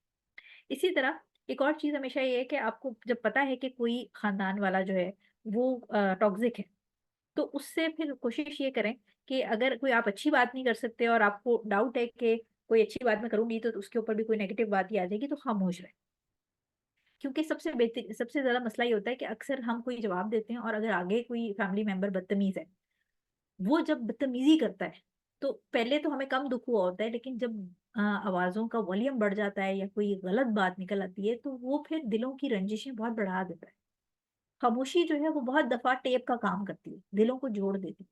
आप ना बोलें, आप अपनी तरफ से पानी का काम करें, आग बुझा दें। अगर गुस्सा आ रहा है, तो अक्सर ऐसा होता है गुस्से में हम वो बात कर देते हैं जो बाद में हम कहते हैं कि यार अच्छा क्या मुझे क्या ज़रूरत थी, आंटी तो है ही ऐसी, ना बोलती मैं। तो अपने दिमाग का सुकून आपके अपने हाथ में, उसका रिमोट कंट्रोल दूसरों को ना दें और खामोशी बहुत सारी जगहों पे आपको बुराई से बचा ले। अच्छा, बाउंड्री सेट करना बहुत ज़रूरी है। बाउंड्री सेट करने से मुराद ये कि आपने एक कुछ हदें हैं, जो हर इंसान की एक प्राइवेसी पर्सनल स्पेस होती है, वो सेट करना बहुत ज़रूरी है। हुज़ूर सल्लल्लाहु अलैहि वसल्लम ने फरमाया कि जो दीन है, जो इस्लाम है, वो बहुत आसान है और जो इसमें अपने आप को ओवरबर्डन करेगा यानी एक्सेसिव अपने लिए मुश्किलात खड़ा करेगा, उसके लिए दीन पे अमल पैरा रहना मुश्किल हो जाएगा। सो तुम्हें लोगों को उन्होंने एडवाइस की कि एक्सट्रीमिस्ट ना हो जाओ। वुल्फ कहते हैं आई थिंक गैन लाम वाओ आई थिंक ये प्रोनाउंसिएशन होती है इसकी। ठीक है कि एक्सेसिव उसमें ना जाओ। एक बात समझिएगा, एक जनरल लोग जो यहाँ पर आजकल एक ट्रेंड बन गया है वो ये कि वो लोग समझते हैं कि जो दरमियाना रास्ता है वो ये है कि आप हिजाब करें और आप मेकअप करके बाहर घूमें, तो ये दरमियाना रास्ता है। या मतलब लोगों ने एक अपना दरमियाना रास्ता जो एक्सट्रीमिज्म से बचने के लिए, यानी अगर कोई नकाब कर रहा है या कोई अपने दीन को फॉलो कर रहा है तो उसको एक्सट्रीमिस्ट का लेबल दे दिया जाता है। एक बात याद रखिएगा कि जो हुजूर सल्लल्लाहु अलैहि वसल्लम म्याना रवी की बात कर रहे हैं, वो म्याना रवी जो है वो उमर और उस्मान के बीच में, उमर रजी अल्लाह तआला अन्हो और उस्मान रजी अल्लाह तआला अन्हो के मिजाज के बीच में। ठीक है, वो अबू जहल और उमर रजी अल्लाह तआला अन्हो के मिजाज के बीच में म्याना रवी की बात नहीं हो रही। तो ये लोग अक्सर मिस इंटरप्रेट कर जाते हैं कि अगर कोई शख्स दीन को अच्छे से फॉलो कर रहा है तो उसको वो एक्सट्रीमिस्ट कहते हैं। एक्सट्रीम का मतलब ये है कि दो नेक बंदे जो हैं उनके बीच में, यानी अगर एक हजरत उमर जो थे वो एक्सट्रोवर्ट थे और हजरत उस्मान रज़ी अल्लाह अन्हु जो थे वो इंट्रोवर्ट थे, तो आप उसके बीच में अपने लिए कोई रास्ता ढूंढें। बट अबू जहल और हजरत उमर के बीच में कोई रास्ता म्याना रवी नहीं है। ठीक है, तो दो एक्सट्रीम्स का मतलब ये नहीं है कि आप खैर और शर के बीच में दरमियाना रास्ता ढूंढ रहे हैं। इसका मतलब ये कि जो हुजूर सल्लल्लाहु अलैहि वसल्लम करते थे उसी के अंदर आप इतना करें कि जो आप इजीली जो मैंडेटरी चीजें एटलीस्ट वो जरूर करें, जो ऑब्लिगेटरी फराइज हैं वो जरूर करें। दूसरा हमने फरमाया कि एक्सट्रीमिस्ट ना हो जाओ, कोशिश करो कि परफेक्शन यानी बेहतरीन उसके करीब रहो। और जो उसके ऊपर उन्होंने खुशखबरी बताई है कि तुम्हें इसका फल दिया जाएगा। और साथ में उन्होंने एडवाइस ये की है कि अपनी ताकत बढ़ाओ सुबह और रात में अपनी इबादत कायम कर। अच्छा, बाउंड्री सेट करने से मुराद जो इम्पोर्टेंट चीज़ है वो ये है कि आपको पता होना चाहिए कि ये जो मेरी आंटी हैं या ये जो रिलेटिव हैं इनसे अगर मैं ज़्यादा मिलती हूँ तो मसले क्रिएट होने लगते हैं। तो आप उनसे वो जो हर हफ्ते या 2 महीने या 1 महीने में मिलने थे, आप थोड़ा डिस्टेंस बढ़ाते हैं। आप 5 महीने में एक दफा मिल रहे हैं और आप मीन वाइल बीच में खैर खैरियत फोन पे या टेक्स्ट करके पता कर लिया करें। सो हर जो आपका रिलेटिव है जिस जो आपको मशकूक लगता है कि ये कोई जरा गड़बड़ है, उसके साथ अपना एक टाइम लिमिट, एक बाउंड्री सेट कर लें कि इनसे बहुत ज्यादा, या अगर आप उनके घर जाके सुबह से शाम तक टाइम गुजारते हैं तो कोशिश करें कि अच्छा ठीक है बस जाके 1 घंटे बैठ के मिल के आ जाए। उनको मतलब कोई ना कोई आप कह सकते हैं कि मेरा ये काम है तो मैंने बस ये करना है, मैं गुजरते गुजरते सोचा मिल लूं। सो बाउंड्रीज अपनी सेट कर लें। हर जो आपका ऐसा तकरीबकार किस्म का रिश्तेदार है उसके ऊपर आपको डाउट है कि अब इनके साथ ज्यादा इंटरेक्ट करूंगी तो ये मशकूक हो जाती हैं, ये फिर सर पे चढ़ जाती हैं बहुत ज्यादा और तंग करती हैं, तो आप उनको मिलने के बजाय फोन कॉल पे ले आएं या टेक्स्ट पे ले आएं। इस तरह आप अपनी बाउंड्रीज जरूर सेट करें ताकि आपका जो एक दिमागी दिमागी तवाजुन है वो कायम रहे। क्योंकि अगर आपका दिमाग हेल्दी रहेगा तो फिर आप दूसरों को कुछ देने के काबिल होंगे। जो खाली केतली है वो किसी को चाय नहीं पिला सकती। तो इसलिए बाउंड्री सेट करना बहुत जरूरी है। और ये थोड़ा टाइम लगेगा आपको, ऐसा नहीं है कि आज आपने लेक्चर सुना तो आप सारी चीजों पे फौरन अमल कर लेंगे। इसको हो सकता है आपको लेक्चर को बार बार सुनना पड़े या पेपर पे लिख लें ये पॉइंट्स। तो आहिस्ता आहिस्ता आहिस्ता इसको इम्प्लीमेंट करें और अपनी बाउंड्रीज अपने पेरेंट्स को भी आप ये बात समझा सकते हैं। क्योंकि कुछ ऐसे लोग होते हैं जो कि पेरेंट्स के करीब होते हैं बट वो जब आपसे मिलते हैं तो वो फिर आपके ऊपर टॉन्टिंग या इस किस्म की चीज करने लग जाते हैं। तो आप पेरेंट्स को ये बात समझा सकते हैं कि मेरी पढ़ाई है तो मैं इतना फ्रिक्वेंटली नहीं मिल सकती। मैं महीने में आपके साथ एक दफा चली जाया करूंगी बट बाकी मैं उनसे खैर खैरियत फोन पे या वो तो अच्छे से आप छोटी बात करें। बहुत लंबी गप्पे मारने की जरूरत नहीं, छोटी बात करें, सलाम दुआ खैर खैरियत बच्चे शच्चे पूछ के, दैट्स इट। तो हर आपका रिलेटिव है उसके हिसाब से एक सेपरेट एक्शन प्लान आप तरतीब दें। नंबर 10 पॉइंट ये है कि अपने रिलीजन को सीखें, दीन के बारे में मालूमात लें। हुजूर सल्लल्लाहु अलैहि वसल्लम ने फरमाया कि इल्म का तलब करना हर मुसलमान मर्द और औरत पर फर्ज है। ये बचपन से हमारे पीटीवी के खबरों की जो होता था टाइम, उससे पहले ये हदीस चलाई जाती थी टीवी पे और बचपन से हम सारे बच्चों को ये याद है। इसी तरह अक्सर ये होता है कि क्योंकि हमें दीन की नॉलेज नहीं होती तो हम सिचुएशंस को मिस हैंडल कर जाते हैं और जहां पर हमें रिवॉर्ड्स या अल्लाह ताला की तरफ से बहुत सारे फवायद हासिल हो सकते हैं, वहां क्योंकि हमें नॉलेज ही नहीं होती तो हम अपने लिए उल्टा अजाब के लिए सामान तैयार कर लेते हैं और उल्टा हमारे ऊपर फिर वो चीज बाउंस बैक करके आती है। एक और चीज जिस पे हुजूर सल्लल्लाहु अलैहि वसल्लम ने हमें समझाया वो ये कि अपने दीन को परफेक्ट करना यानी बेहतरीन जो ईमान है उसका एक हिस्सा ये है कि जिस चीज के बारे में आपका कंसर्न ना हो, जिससे आपका ताल्लुक ना हो, आप उसके बारे में ज्यादा पूछगछ ना करें, उसके बारे में उसमें ना घुसें। यानी अगर फला का बच्चा बाहर पढ़ने जा रहा है तो आपका इससे कोई ताल्लुक नहीं है, क्योंकि ना आपने उसके पैसे देने हैं, ना आपने उसके साथ जाना है, ना आपकी बच्ची की उससे शादी होनी है। तो जिस चीज से आपका ताल्लुक नहीं है उसमें कुरेद कुरेद के अंदर घुसने की जरूरत नहीं। ठीक है, तो ये ईमान का एक हिस्सा है कि जो मोमिन है वो अपने ईमान की जो परफेक्शन है उसको कैसे अचीव कर सकता है कि जो चीज से उसका ताल्लुक नहीं है उसके बारे में वो कंसर्न ना हो, उसके बारे में सवाल जवाब ना करे। फलां की सैलरी कितनी है, उसकी बच्ची को शादी में जहेज कितना मिल रहा है, उसको गाड़ी क्यों दी, अच्छा गाड़ी अब्बा ने खरीद के दी है या विरासत के पैसों में से आई है, हमें इसका कोई कंसर्न नहीं। तो आपने हर बंदा ये सोचे कि मैंने किसी के घरेलू मामलात में नहीं घुसना जिससे मेरा ताल्लुक नहीं है।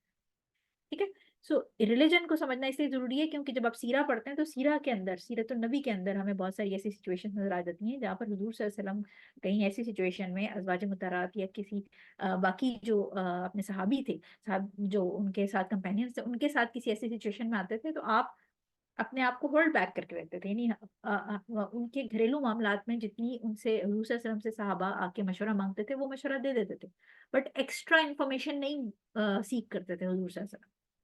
तो अपनी नाक दूसरों के मामलात में घुसाना भी छोड़ें और रिलीजन को पढ़ें, चीज़ों को पढ़ें। ये सारी चीज़ें हैं, मतलब मैं कहती हूँ कि अगर आप अपना रिलीजन अच्छे से पढ़ लें, मैंने साइकोलॉजी नहीं पढ़ी हुई, लेकिन मुझे सारी चीज़ें मुझे ऐसा लगता है कि कुरान और हदीस में से ही मिल जाती हैं। अगर आप इनको सही से समझना शुरू कर दें, थोड़ी सी रिसर्च कर लें, थोड़ा सा ध्यान और टाइम लगाना शुरू कर दें, तो शायद आपको किसी प्रोफेशनल की ज़रूरत भी ना पड़े।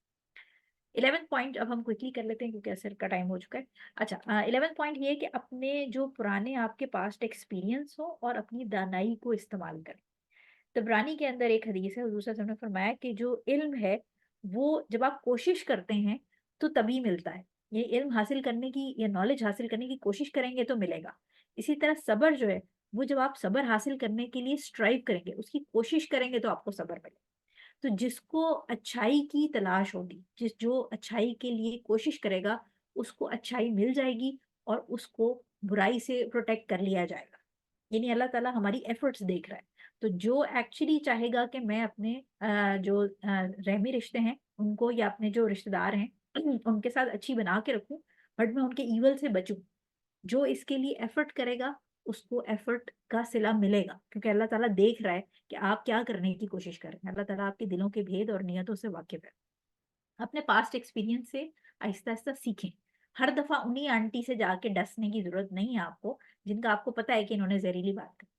तो कोशिश करें, एक दफ़ा आप आंटी से बेइज़्ज़ती करा चुके हैं, तो नेक्स्ट टाइम आंटी से जाके अगर अम्मा कहें कि जाओ बेटा ज़रा सलाम दुआ कर लो, वो सामने वाली आंटी बैठी हैं, तो आंटी से जाके सलाम दुआ करें और फिर बस खैर-खैरियत, तबीयत-शबीयत पूछ के इससे आगे टाइम स्पेंड करने की आंटी के साथ ज़रूरत नहीं है। कहीं पर जगह देख के राइट लेफ्ट हो, ठीक है? यानी अपने पिछले एक्सपीरियंस से चीज़ें सीखें कि इस शख्स का मिज़ाज कैसा है और अब मुझे नेक्स्ट टाइम इसके साथ कैसे डील करना है। बदतमीज़ी नहीं करनी, रूड नहीं होना, मिसबिहेव नहीं करना, लेकिन प्यार से, मोहब्बत से, नरम मिजाजी से और स्माइल के साथ। हमेशा याद रखिए कि जो जो नेगेटिव लोग होते हैं, वो जब आपको अपने जो भी वो आपको कमेंट करते हैं, जब वो आपको जलता-कुढ़ता देखते हैं, तो यही तो वो चाहते हैं। तो आप जब स्माइल करके और बड़े तहम्मुल मिजाजी के साथ उनको रिप्लाई करते हैं, तो उनका जो मिशन होता है वो फेल हो जाता है। ठीक है? सो अपने पास्ट एक्सपीरियंस से आंटी को डायग्नोस करें। वो अक्सर इस तरह होता है ना, जो स्नाइपर लेके बैठा होता है गन, वो पहले टारगेट लेता है, फिर देखता है कि टारगेट मूव कितना कर रहा है और उसके ऊपर नज़र रख के फिर वो अपना शॉट लेता है। सो मैं ये नहीं कह रही कि खुदा खास्ता किसी को गोली मार दें। पॉइंट ये है कि ये चीज़ों से सीखें कि या ये जो शख्स है, ये जो आपका रिश्तेदार है, ये इसको शुरू के 2-3 मिनट के बाद ये फटना शुरू होता है।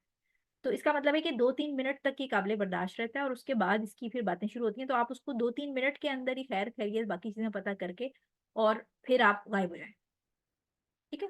या आप कोई ऐसी बात शुरू कर दें जिसमें उसका इंटरेस्ट ही ना हो। यानी जैसे फॉर एग्ज़ाम्पल मेरे साथ अक्सर इस तरह होता है कि अगर मैं किसी ऐसे खातून से मिलूँ जो ज़रा टॉक्सिक हो, तो अक्सर ऐसा होता है कि दीन की बातों में लोगों का ज़्यादा इंटरेस्ट नहीं होता। सो उनका सवाल ये होता है कि आजकल क्या कर रही हैं आप या क्या है? और मुझे पता होता है कि इसके बाद कोई नॉनसेंस क्वेश्चन आएगा। सो मैं क्या करती हूँ कि मैं उनको रिलिजन वाली साइड पे ले जाती हूँ और मैं रिलिजन वाली साइड पे ले जाती हूँ तो आंटी खुद ब खुद चुप हो जाती है, क्योंकि आंटी का कोई इंटरेस्ट नहीं होता उसमें बात करने में। और प्लस ये कि क्योंकि जब आपकी नॉलेज होती है रिलिजन में, आप उनको पता है कि आप पढ़ रहे हैं, आप अभी भी स्टूडेंट हैं, आप 40-42 साल के होके पढ़ रहे हैं और आंटी जो हैं वो 18-20 साल में यूनिवर्सिटी छोड़ के बैठ गई थी, तो आंटी जो है वो आपसे ज़्यादा बहस नहीं करती। सो उनको उस साइड पे ले जाएँ जिसमें उनका इंटरेस्ट ना हो और उसके बाद वो खुद ही पुट ऑफ हो जाएँगी और फाइनली वो आपसे ज़्यादा बात नहीं करेंगी। सो ये एक अच्छा तरीका होता है बॉम्ब को डिफ्यूज़ करने का, कि वो जो बॉम्ब ने फटना है 5 मिनट बाद, उससे पहले ही आप उसकी तारें काट के उसको डिफ्यूज़ कर दें और सुकून से जो है ना, उसको किसी ऐसी तरफ ले जाएँ जिसमें उसका इंटरेस्ट ही ना हो। वो आंटी खुद ही या तो जगह बदल लेंगी या वो किसी उनकी तोपों का रुख किसी और तरफ हो जाएगा। ठीक है? और इसमें हमें ये भी पता है कि हुज़ूर साहब ने फरमाया कि जो मोमिन है वो एक ही सुराख से या एक ही बिल से 2 बार नहीं डसा जाता। तो इसलिए अपने पास्ट एक्सपीरियंस और विज़डम को सामने रखें और उसके हिसाब से अपना वर्क प्लान तरतीब दें। नंबर 12 पॉइंट है कि ये बड़ा इंपॉर्टेंट पॉइंट है। ये पॉइंट इंपॉर्टेंट इसलिए है क्योंकि अक्सर ऐसा होता है कि ये कोई सर्टेन आंटियां होती हैं जो हमें बिल्कुल पसंद नहीं होती, लेकिन जब वो किसी ऐसे महाज पे काम कर रही होती हैं जो कि हमारा भी दुश्मन होता है, तो फिर हम उसको उन आंटी को अपना दोस्त बना लेते हैं। ये बड़ी गड़बड़ क्या होती है कि ये फॉर्मूला होता है enemy of my enemy is my friend, यानी मेरे दुश्मन का दुश्मन मेरा दोस्त बन जाता है। ये वाली गड़बड़ ना करें कभी, क्योंकि क्या होता है कि जब आप वो आंटी आपको आके, अंकल भी हो सकते हैं, मैं आंटी इसलिए कही क्योंकि ज्यादातर ऑब्वियसली हमारा फीमेल इंटरेक्शन है, बट अंकल भी हो सकते हैं, भाईजान भी हो सकते हैं। सो वो क्या होता है कि ये जब बुरी बात कर रहे होते हैं, और क्योंकि हमारी भी उस फैमिली की या उस बंदी से या जो भी वो कैरेक्टर है उससे लगती है, तो हम आंटी के साथ पार्टी बना लेते हैं। दिस इज बैड, ये वाली हरकत नहीं करनी। हुजूर सल्लल्लाहु अलैहि वसल्लम ने फरमाया कि जो शक व शुबहात हैं ये अवॉइड करने चाहिए, क्योंकि ये बातों के अंदर सबसे बड़ा झूठ है। क्योंकि आप शक कर रहे हैं, आप अपने शक का इज़हार कर रहे हैं, आप कंफर्म कुछ भी नहीं। और दूसरों की जो चीज़ें हैं, दूसरों के मामलात हैं, उसको कुरेदें ना, उनके ऊपर जासूसी ना करें, दूसरे से नफ़रत ना करें। दूसरे के लिए, ये हुज़ूर सल्लल्लाहु अलैहि वसल्लम के अल्फाज़ हैं, जिसका मैं मफ़हूम आपको बता रही हूँ। नफ़रत अपने दिलों में, अदावत या बुग़्ज़ ना अपने अंदर पालें। अपने जो मुसलमान भाई हैं और जो अब्दुल्लाह हैं, यानी सर्वेंट्स ऑफ अल्लाह हैं, उनके साथ मिल-जुल के रहें। तो हुज़ूर सल्लल्लाहु अलैहि वसल्लम क्या कह रहे हैं कि ये जो शक और शुबहात हैं और जो एक अंदाज़े पे हवाई फायरिंग हो रही होती है, बंदा अंदाज़ा लगा रहा होता है, ये गुफ्तगू के अंदर बहुत बड़े झूठ हैं, इनसे दूर रहें। ठीक है? तो ये जो एक जो हमने बात की थी कि enemy of my enemy is my friend, ये बात याद रखें कि आज अगर आप किसी की बर्बादी के लिए उन आंटी को अपना दोस्त बना रहे हैं और उनके साथ मिल के गॉसिप कर रहे हैं, या उनके साथ मिल के किसी थर्ड पर्सन जो आपको नहीं पसंद, आपने गैंग अप कर लिया है, तो वही आंटी कल को आपके खिलाफ किसी आपके अगेंस्ट वाले बंदे के साथ भी गैंग अप कर सकती है। तो ये बात याद रखिए, ये बात समझ लीजिए कि जो शख्स आपके पास आके किसी और की बुराई कर रहा है, वो किसी और के पास जाके आपकी बुराई भी करेगा। तो जस्ट बिकॉज़ कि इस सिचुएशन में कभी-कभी उन आंटी से आपको फ़ायदा होने लग जाता है, तो ये नहीं करें, क्योंकि जब आप एक दफ़ा उनके साथ गैंग बना लेंगे, फिर वो आप उनकी पार्टी के हो गए। अब जब आप उनसे ब्रेकअप करने की कोशिश करेंगे और पीछे हटने की कोशिश करेंगे, तो फिर वो कहेंगी कि हाँ, जब अपना काम था तब तो ये मेरे साथ बड़ा दोस्ती लगाई हुई थी इसने, आज इसको मेरे से काम खत्म हो गए, तो ये मेरी बुराइयाँ करने लगी है। तो ये बेवकूफ़ी ना करें। ऐसी आंटियों और अंकल्स और ये जो ऐसे कैरेक्टर्स हों आपकी फैमिली में, इनसे दोस्तियाँ नहीं लगानी। जब आपको अपना मतलब हो तो आप, वरना इस केस में आप टॉक्सिक हो जाएँ। आप वो रिश्तेदार हो जाएँगे जो मतलब के लिए दूसरों को इस्तेमाल करना शुरू करें। नंबर 13 पॉइंट जो है वो बड़ा इंपॉर्टेंट है, क्योंकि अब ये एंड के हम पॉइंट्स पे आ गए हैं। 15 पॉइंट्स हैं टोटल हमारे। पॉजिटिव लोगों के साथ रहें। बहुत ज़्यादा चूं-चूं टाइप लोगों के साथ रह के मैंने ये बात नोट की है कि मेरे कुछ जानने वाले जो हैं वो ऐसे लोगों के साथ रहते हैं। दोस्तियाँ हैं या कुछ तो देखिए रिश्ते ऐसे होते हैं ना जो आप काट नहीं सकते। अब आप अपने अम्मा-अब्बा या बहन-भाइयों को नहीं काट सकते, लेकिन दोस्त तो आप देख के खुद बनाते हैं ना। सो पॉजिटिव लोगों से दोस्ती करें, जिनके अंदर पॉजिटिव एनर्जी हो। मतलब मैं आपको सच बताऊँ कि मुझे ऐसा लगता है कि लोगों का मिज़ाज मौसम की तरह होता है। ऐसे लोगों से दोस्ती करें जो सर्दियों की धूप जैसे हों। जो कि सनशाइन जैसे हैं, जिन मतलब गर्मियों वाली सनशाइन नहीं, वो जला देती है। जैसे आप देखें ना, सर्दियों में हमें कितना मज़ा आता है, हम सूरज की धूप सेकते हैं, या स्प्रिंग के अंदर हमें बड़ा मज़ा आता है, हम सूरज को एन्जॉय करते हैं। तो कुछ लोग ऐसे होते हैं जो वो ठंडी और मीठी धूप जैसे होते हैं, उन लोगों से दोस्ती करें। जो खिज़ा के मौसम जैसे लोग होते हैं ना, या जो चूँ-चूँ टाइप होते हैं, जो हर वक़्त नैगिंग करते रहते हैं, जो हर वक़्त कंप्लेनिंग होते हैं, उनसे दूर रहें। क्योंकि खरबूजे को देख के खरबूजा रंग पड़ता है। तो जब आप नेगेटिव एनवायरनमेंट में रहेंगे, तो आप वो नेगेटिविटी, आप भी काले-पीले हो जाएँगे अल्टीमेटली, ठीक है? पॉज़िटिव लोगों के साथ दोस्ती करें। ऐसे लोगों के साथ दोस्ती करें जो आपको इमोशनली सपोर्ट करें। देखिए, हर किसी की लाइफ़ में हर वक़्त पार्टी नहीं चलती रहती। अप्स एंड डाउन हर एक की लाइफ़ में आते हैं, बट जो अच्छा एक आपका मॉरल सपोर्ट वाला ग्रुप होता है, वो आपको बुरे टाइम में आपको हुक करके बाहर निकाल देता है, आपको सपोर्ट करता है। और ऐसे लोग जो हैं उनका फ़ायदा ये होता है कि ये गाइडेंस भी प्रोवाइड कर देते हैं, आपकी सिचुएशन समझते हैं, और प्लस ये कि ये एक्स्ट्रा आपकी पर्सनल स्पेस में नहीं घुसते। जितना आप इनको बताएँगे, जितना आप इनसे डिस्कस करेंगे, उसके ऊपर वो आपको अच्छा सपोर्ट करके अच्छी एडवाइस दे देंगे, बट ये आपसे एक्स्ट्रा इन्क्विसिटिव नहीं होंगे। सो कोशिश करें कि अपने इर्द-गिर्द अगर नेगेटिव लोग हैं, दोस्ती में स्पेशली, तो उनको ज़रा डिस्टेंट कर दें। पॉज़िटिव, अच्छे मिज़ाज के, खुश अखलाक, मीठी धूप जैसे लोगों से दोस्ती करें। चौथा 14th पॉइंट ये है कि अपने आप को बिज़ी रखें। ये बहुत ज़रूरी है। ये मैं अपने बहुत सारे पेशेंट्स को समझाती हूँ कि अपने आप को बिज़ी रखें, क्योंकि जो खाली दिमाग है वो शैतान का घर होता है।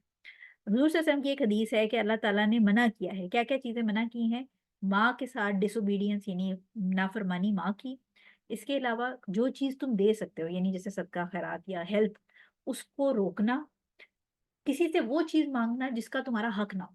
यानी जैसे जो ज़कात एलिजिबल नहीं है, वो जब ज़कात माँग रहा है तो ये मना किया गया। इस किस्म की यानी जिस चीज़ की तुम डिज़र्व नहीं करते वो चीज़ ना माँगो। अपनी बेटियों को ज़िंदा दफ़न करना, ये आपको पता है ज़माने जाहिलियत में एक रस्म थी। इसके बाद हुज़ूर में फरमाते हैं कि अल्लाह ताला नापसंद करता है बेतुकी बातें। आइडल टॉक का मतलब है यूज़लेस बातें और बहुत सारे सवाल पूछना, ऐसे सवाल पूछना जिनका तुम्हें कोई फ़ायदा ना हो और अपनी माल को बर्बाद करना यानी नॉनसेंस फ़ुज़ूल शॉपिंग करना। यानी अक्सर हम देखते हैं ना अब ऑनलाइन शॉपिंग का क्रेज़ हो गया है तो ख़वातीन बैठ के 10-10 जोड़े ऑर्डर कर रही हैं। ये नहीं पता कि कब पहनने हैं और चाहिए भी 100 जोड़े अलमारी में टंगे लेकिन 10 और ऑर्डर करें। तो बेजा माल ज़ाया करना, बेजा सवाल करना, चाहे वो आप अपने उस्ताद से कर रहे हो या वो अपने रिश्तेदार से कर रहे हो या अपनी औलाद से कर रहे हो, जिसका कोई फ़ायदा ना हो। अननेसेसरी क्वेश्चंस जो है ना वो हमेशा इरिटेट करते हैं। किसी से भी आप पूछेंगे और इसके अलावा यूज़लेस बातें, मतलब यूज़लेस बातें क्या हैं कि वो फलाँ सेलिब्रिटी क्या कर रही है। अब मुझे बताएँ कि वो जो सेलिब्रिटी है, उसको पता भी नहीं होगा कि आप ज़िंदा हैं। बट यहाँ पर लोगों को बहुत इंटरेस्ट होता है कि वो फलाँ वो अवार्ड फंक्शन के अंदर ऐसी उसने कपड़े पहने थे, वो बेहुदा हो गई है, वो ऐसी है, वो वैसी है। अगर तो आप अम्र बिल मारूफ व नही अनिल मुनकर कर रहे हैं, enjoying good and forbidding evil, फिर तो बात और है कि आप उसको समझा रहे हैं कि ये कपड़े सही नहीं। लेकिन रैंडमली बस बैठे हैं, रेंट करे जा रहे हैं, कोई बात नहीं है करने के लिए, किसी न किसी की ऐसी-तैसी फेर दें, ये वाली काम नहीं करना। कोशिश करें अपने ऊपर फ़ोकस करें, अपनी ग्रोथ पे। पैसा अगर आपके पास बहुत है, पैसा लगाएँ, अगर नहीं भी है मतलब अगर कोई और अच्छी नेमत है अल्लाह ताला ने आपको हेल्थ दी है, तो अपनी हेल्थ को किसी पॉज़िटिव चीज़ में इस्तेमाल करें। अब कुकिंग आती है तो अच्छे खाने बना के अपने बच्चों को खिलाएँ। कोई किसी को रेसिपी अच्छी बता दें, जैसे मुझे कुकिंग नहीं आती तो मैं अक्सर अपनी फ्रेंड्स वगैरह से रेसिपीज़ पूछती रहती हूँ, तो कुछ पॉज़िटिव अपने आप को किसी पॉज़िटिव चीज़ में एंगेज रखें। अपने ऊपर टाइम लगाएँ। अगर आपके पास थोड़े से पैसे एक्स्ट्रा बचते हैं तो बजाय इसके कि उसमें जाके आप महँगी सी कोई परफ्यूम की बॉटल खरीद लें, कोई कोर्स एनरोल कर लें, कोई अच्छी सी किताब खरीद लें। कहीं पर कोई पॉज़िटिव अपनी शख्सियत को निखारें। अपनी जो रूह है, जो अपना आपका दिमाग है, उसको अपग्रेड करें, उसको ऊपर लेके जाएँ। ये कपड़े, ये ज़ेवर, ये सब इधर ही रह जाए। कोई आपको मतलब किसी के मरने के बाद मुझे नहीं याद पड़ता कि 5 महीने या 5 हफ्ते के बाद भी किसी ने कहा हो कि मरहुमा बहुत अच्छा मेकअप करती थी या मरहुमा बहुत हसीन कपड़े पहनती। किसी को याद नहीं रहता, सब इधर ही रह जाएगा। आप मरेंगे, अगले दिन 2 दिन बाद आपके जोड़े उठा के काम वालियों को दे देंगे या हो सकता है आपस में ही रिश्तेदारों में बँट जाएँ। किसी को परवाह नहीं होती। तो अपने आप को बिज़ी रखें, अपनी ज़िंदगी को कुत्ते और बिल्ली जैसा ना बनाएँ, जिसकी ज़िंदगी का कोई मकसद नहीं होता। ज़िंदगी का कोई मकसद लें। अच्छा, एक मकसद तो हम सबके पास है क्योंकि ऑब्वियसली जो अनमैरिड हैं, उन्होंने माँ-बाप के साथ ज़िंदगी गुज़ार रहे हैं या बहन-भाइयों के साथ होंगे। जो मैरिड हैं, उनके बच्चे हैं या शौहर है। तो एक मकसद तो हमारे पास है कि हमने अपने ख़ानदान को दीन की तरफ लाना है ताकि अल्लाह ताला कहता है कि ऐ ईमान वालों अपने आप को और अपने ख़ानदान वालों को जहन्नुम की आग से बचाओ, जिसका ईंधन बनेंगे पत्थर और इंसान। तो एक तो हमारा मकसद ये है। दूसरा मकसद ये है कि हमने जब हम मरें तो हम अपने लिए कोई पीछे सदका जारिया छोड़ के जाएँ, क्योंकि हम जब कब्र में चले जाएँगे तो पीछे हमारे पास अगर नेक औलाद है तो वो हमारे लिए दुआ करेगी, या अगर हमने किसी को 4 लेक्चर पढ़ा दिए हैं तो शायद वो यूट्यूब पे चलते रहें और जब तक कब्र में हम रहें वो उससे किसी को अगर फ़ायदा हो तो वहाँ पर कोई फ़ायदा हमें कब्र में पहुँच जाए। या हमने कोई कहीं पर किसी बच्चे को कुरान शरीफ पढ़ा दिया, अब वो बच्चा जब तक आगे लोगों को कुरान शरीफ पढ़ाता रहेगा, तो हमारे लिए वो सदका जारिया होगा। कहीं पर हमने हैंड पंप लगवा दिया। तो अपने आप को बिज़ी रखें, कमेटी डाल लें, नहीं है पैसे, छोटी-सी कमेटी डालें, कमेटी निकले तो उससे कोई एक ₹100 का, 200, 500, ₹1000 का नेकी का काम कर दें। अपनी आखिरत पे अपने लिए दुनिया में काम करके जाएँ। लो माँ-बाप मर जाते हैं, कुछ महीनों के बाद औलाद अपने कामों में बिज़ी हो जाती है, तो अपने आप को पॉज़िटिव चीज़ों में ऑक्यूपाई करें। लास्ट पॉइंट है हमारा, अगर कोई मसला आपका ये जो 14 के 14 पॉइंट हैं, ये आपको नहीं समझ आ रहे, ये काम भी नहीं कर रहे, बहुत ही आप अमेज़न के जंगलात वाले खतरनाक मखलूक के बीच में रहते हैं, तो फिर आप प्रोफ़ेशनल हेल्प ले लें। इसमें आपको बहुत सारे ऐसे लोग मिल जाएँगे जो कि इस्लामिक स्कॉलर्स होते हैं, हमारी तरह बेचारे छोटे से मासूम स्टूडेंट ऑफ नॉलेज होते हैं।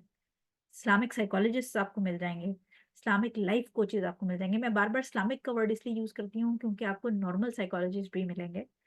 लेकिन ऑनेस्टली मैं प्रेफ़र करती हूँ कि आप इस्लामिक साइकोलॉजिस्ट के पास जाएँ, क्योंकि जो बहुत सारी साइकोलॉजी के अंदर नॉर्मल जो क्लिनिकल साइकोलॉजी है उसके अंदर ऐसी चीज़ें हैं जो कि एथियस्ट पॉइंट ऑफ व्यूज है, तो वो हमारे रिलीजन के साथ कॉन्फ्लिक्ट करते हैं। तो मैं हमेशा सपोर्ट करती हूँ उन लोगों को, ऐसे मुसलमान डॉक्टर्स को जो कि प्रैक्टिसिंग मुस्लिम डॉक्टर हो, यानी उनको दीन का इल्म भी हो। तो इस्लामिक जो साइकोलॉजिस्ट हैं, अब बहुत ये बड़ी डोमेन बन गई है, इसमें आपको ढूंढेंगे तो मिल जाएंगे आराम से। इस्लामिक लाइफ कोचेज हैं, उनसे हेल्प लें, उनसे जाके पूछें। वो ऑब्वियसली वो एक प्रोफेशनल है, वो आपको फिर प्रॉपरली एक जैसे न्यूट्रिशन डाइट होती है उस तरह एक फ्लो चार्ट बना के देंगे, स्टेप बाय स्टेप गाइड करेंगे। क्योंकि देखिए जैसे हमारे जिस्म में दर्द होती है, तो हम कोई पैनाडोल या पैरासिटामोल या कोई ट्रीटमेंट लेते हैं ना उस दर्द को सही करने के लिए। तो अगर आपकी जिंदगी में रिलेशंस के अंदर मसला आ रहा है और आपको ये जितनी भी मैंने पॉइंट्स बताए हैं इसमें से कोई चीज भी आपको एक्चुअली हल नहीं कर रही मसला, तो फिर प्रोफेशनल हेल्प जरूर सीख करें। क्योंकि आप को जब दर्द होता है तो आप दर्द लेके नहीं बैठे रहते, आप मसले का हल निकालते हैं। सो गेट सपोर्ट।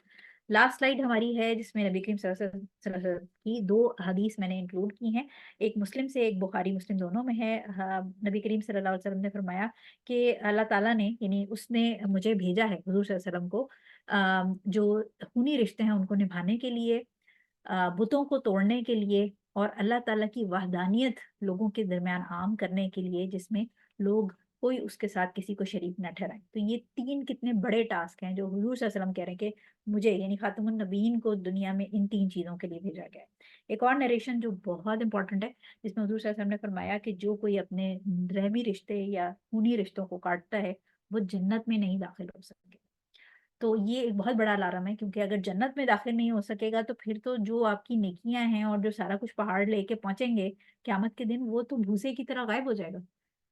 तो इसलिए इंपॉर्टेंट चीज याद रखिए कि हुकूक अल्लाह के साथ साथ हुकूकुल इबाद बहुत जरूरी है। कुछ लोग कहते हैं कि हुकूकुल इबाद निभा लो बेशक नमाज ना पढ़ो, ये भी सही नहीं है। तो ये दोनों चीजें, यानी ये दोनों हुकूक अल्लाह जो है वो अगर अल्लाह चाहेगा तो माफ करेगा। अल्लाह ताला ने वादा नहीं किया कि अगर तुम हुकूकुल इबाद निभाओगे तो मैं हुकूक अल्लाह माफ कर दूंगा, अगर चाहेगा। तो अल्लाह ताला की रहमत अगर होगी, वो चाहेगा तो माफ कर देगा। लेकिन हमें तो नहीं पता कि हम किस डोमेन में खड़े होंगे, हम पे वो रहमत होगी या नहीं। हम तो कोशिश कर सकते हैं ना कि अल्लाह ताला हम पे अपनी रहमत कायम रखे। तो उस रहमत के लिए ज़रूरी है कि जो जो कुरान और हदीस के अंदर ऐसी चीज़ें आई जिसमें वार्निंग दी गई कि ये चीज़ें करने से हमें रहमत से निकाल दिया जाएगा, उन चीज़ों से हमें दूर रहना। और इसमें सिला रहमी जो है, खूनी रिश्तों को निभाना, वो बहुत ज़रूरी है। अपने जो भी ऐसे कोई रिश्तेदार हैं, मैं ये नहीं कह रही कि आप उनसे दोस्तियाँ लगा लें, बेशक टॉक्सिक लोग होते हैं और हमें अपनी मेंटल हेल्थ को देखना भी बहुत ज़रूरी है। लेकिन बेशक 6 महीने में, 3 महीने में एक मैसेज कर दें। आप अल्लाह ताला के लिए अपनी तरफ से चीज़ों को कायम रखें, और हदीस के मुताबिक अल्लाह हुजूर सल्लल्लाहु अलैहि वसल्लम ने फरमाया कि अल्लाह ताला की तरफ से अगर तुम्हारे ऐसे रिश्तेदार जो तुम्हें काटने की कोशिश कर रहे हैं बट तुम उनके साथ अल्लाह ताला की खातिर अच्छाई रखते हो, तो फिर अल्लाह ताला तुम्हें हमेशा उनसे ऊपर रखेगा। यानी हम देखते हैं अपने इर्द गिर्द के बहुत सारे हमारे ऐसे रिश्तेदार होते हैं जो जल जल के बेचारे जो है सारी जिंदगी वो जहाँ से शुरू करते हैं वो उधर ही रहते हैं। और बहुत सारे ऐसे हमारे इर्द-गिर्द लोग होते हैं जो हमेशा देने वाला हाथ रहते हैं, वो पॉजिटिव रहते हैं, तो अल्लाह ताला उनको कहाँ से कहाँ पहुँचा देता है। तो ये याद रखिए कि ये नफ़रतें, ये चीज़ें, ये सिर्फ़ हमें अंदर से खोखला करती हैं, ना सिर्फ़ इन्फ़िरादी लेवल पे बल्कि हमें माशरती लेवल पे भी इन्होंने खोखला कर दिया है। हमें ये यहूदियों से या डिसबिलीवर्स से लड़ने से पहले अपने नफ्स से लड़ने की ज़रूरत है। हम फ़लस्तीन को नहीं आज़ाद करा सकते, हम उसके लिए कुछ नहीं कर सकते, जब तक कि हम में से हर शख्स अपने इंडिविजुअली नफ्स के अगेंस्ट जिहाद करने के काबिल नहीं। सो आई होप कि ये आज की क्लास आप लोगों को समझ आई होगी, कुछ ना कुछ इसमें आपको आई होप कि आपको फ़ायदा मिला होगा, कोई चीज़ें क्लियर हुई होंगी। इसको पॉइंट्स में लिख लें अपने पास, क्योंकि ऑब्वियसली भूल जाता है बंदा, जिस वक़्त आप फ्रेश पढ़ते हैं बड़ा एनर्जेटिक होते हैं और कुछ अरसे के बाद फिर भूल जाते हैं। तो इसको पॉइंट्स में लिख के स्क्रीनशॉट ले लें, अपने पास रख लें। जो सीखा है वो आगे लोगों तक ज़रूर पहुँचाएँ। Slow and steady baby steps के साथ इस्लाम को अपनी ज़िंदगी में दाखिल करें। ऐसा नहीं है कि रातों-रात कोई भी मौलवी बन जाएगा या सेंट बन जाएगा। हम सब सफ़र में हैं, हम सब आखिरी साँस तक कोशिश कर रहे हैं, और अल्लाह ताला हमें हमारी कोशिशों के ऊपर ही गेज करेगा। वो हमें जज करेगा हमारी कोशिशों पे, क्योंकि परफेक्ट हम में से कोई भी। तो कोशिश करें कि अपने आप को चीज़ों में समेटें, सँभालें अपने आप को, खुशी रखें, अपने आप को पॉज़िटिव लोगों में शामिल करें। आप वो शख़्स बनें, आप वो मीठी सूरज की रोशनी वाला शख़्स बनें, जिसके पास हर शख़्स आके अपने दुःख-दर्द बता सके और वो उसको पता हो कि ये शख़्स मेरे सीक्रेट स्पॉइल नहीं करेगा। ठीक है? तो आई होप कि आप लोगों ने क क्लास एन्जॉय की होगी। इंशाल्लाह इसकी इंग्लिश रिकॉर्डिंग होपफुली मैं 10-15 दिन में शेयर कर दूँगी। तब तक के लिए अपना ख़्याल रखिएगा। जो कुछ आपने सीखा है वो आगे लोगों तक पहुँचाइए। इस सारी जो नॉलेज हम शेयर करते हैं इसको चेन बनाइए, ताकि हम सब जब मर जाएंगे और हमारे बाद लोग कभी इस लेक्चर को सुने, या हमारी औलादें हैं या आपकी औलादें इस चीज़ को डिस्कस करें कि हमारे माँ बाप ने हमें ये चीज़ सिखाई थी, तो वो हमारे लिए कब्रों में हमारे लिए रोशनी का बाइस बने। जज़ाकल्लाह खैर फॉर अटेंडिंग। इंशाल्लाह आप लोगों से मेरी अगले महीने मुलाकात होगी। कोई क्वेश्चन अगर होगा तो वो आप ग्रुप में शेयर कर लीजिएगा, इंशाल्लाह मैं रात को उसका रिप्लाई कर दूंगी। जज़ाकल्लाह खैर फॉर अटेंडिंग। रिकॉर्डिंग जी बिल्कुल इसकी होपफुली रात तक आप लोगों को यूट्यूब पे लोड हो जाएगी इसकी। ठीक है, सो तब तक ख्याल रखिएगा अपना। क्लास वाइंड अप करते हैं। जज़ाकल्लाह फॉर अटेंडिंग। सुब्हानक अल्लाहुम्मा व बिहम्दिका अशहदु अल्ला इलाहा इल्ला अंत अस्तगफिरुका व अतूबु इलैक। अस्सलामु अलैकुम व रहमतुल्लाहि व बरकातहू।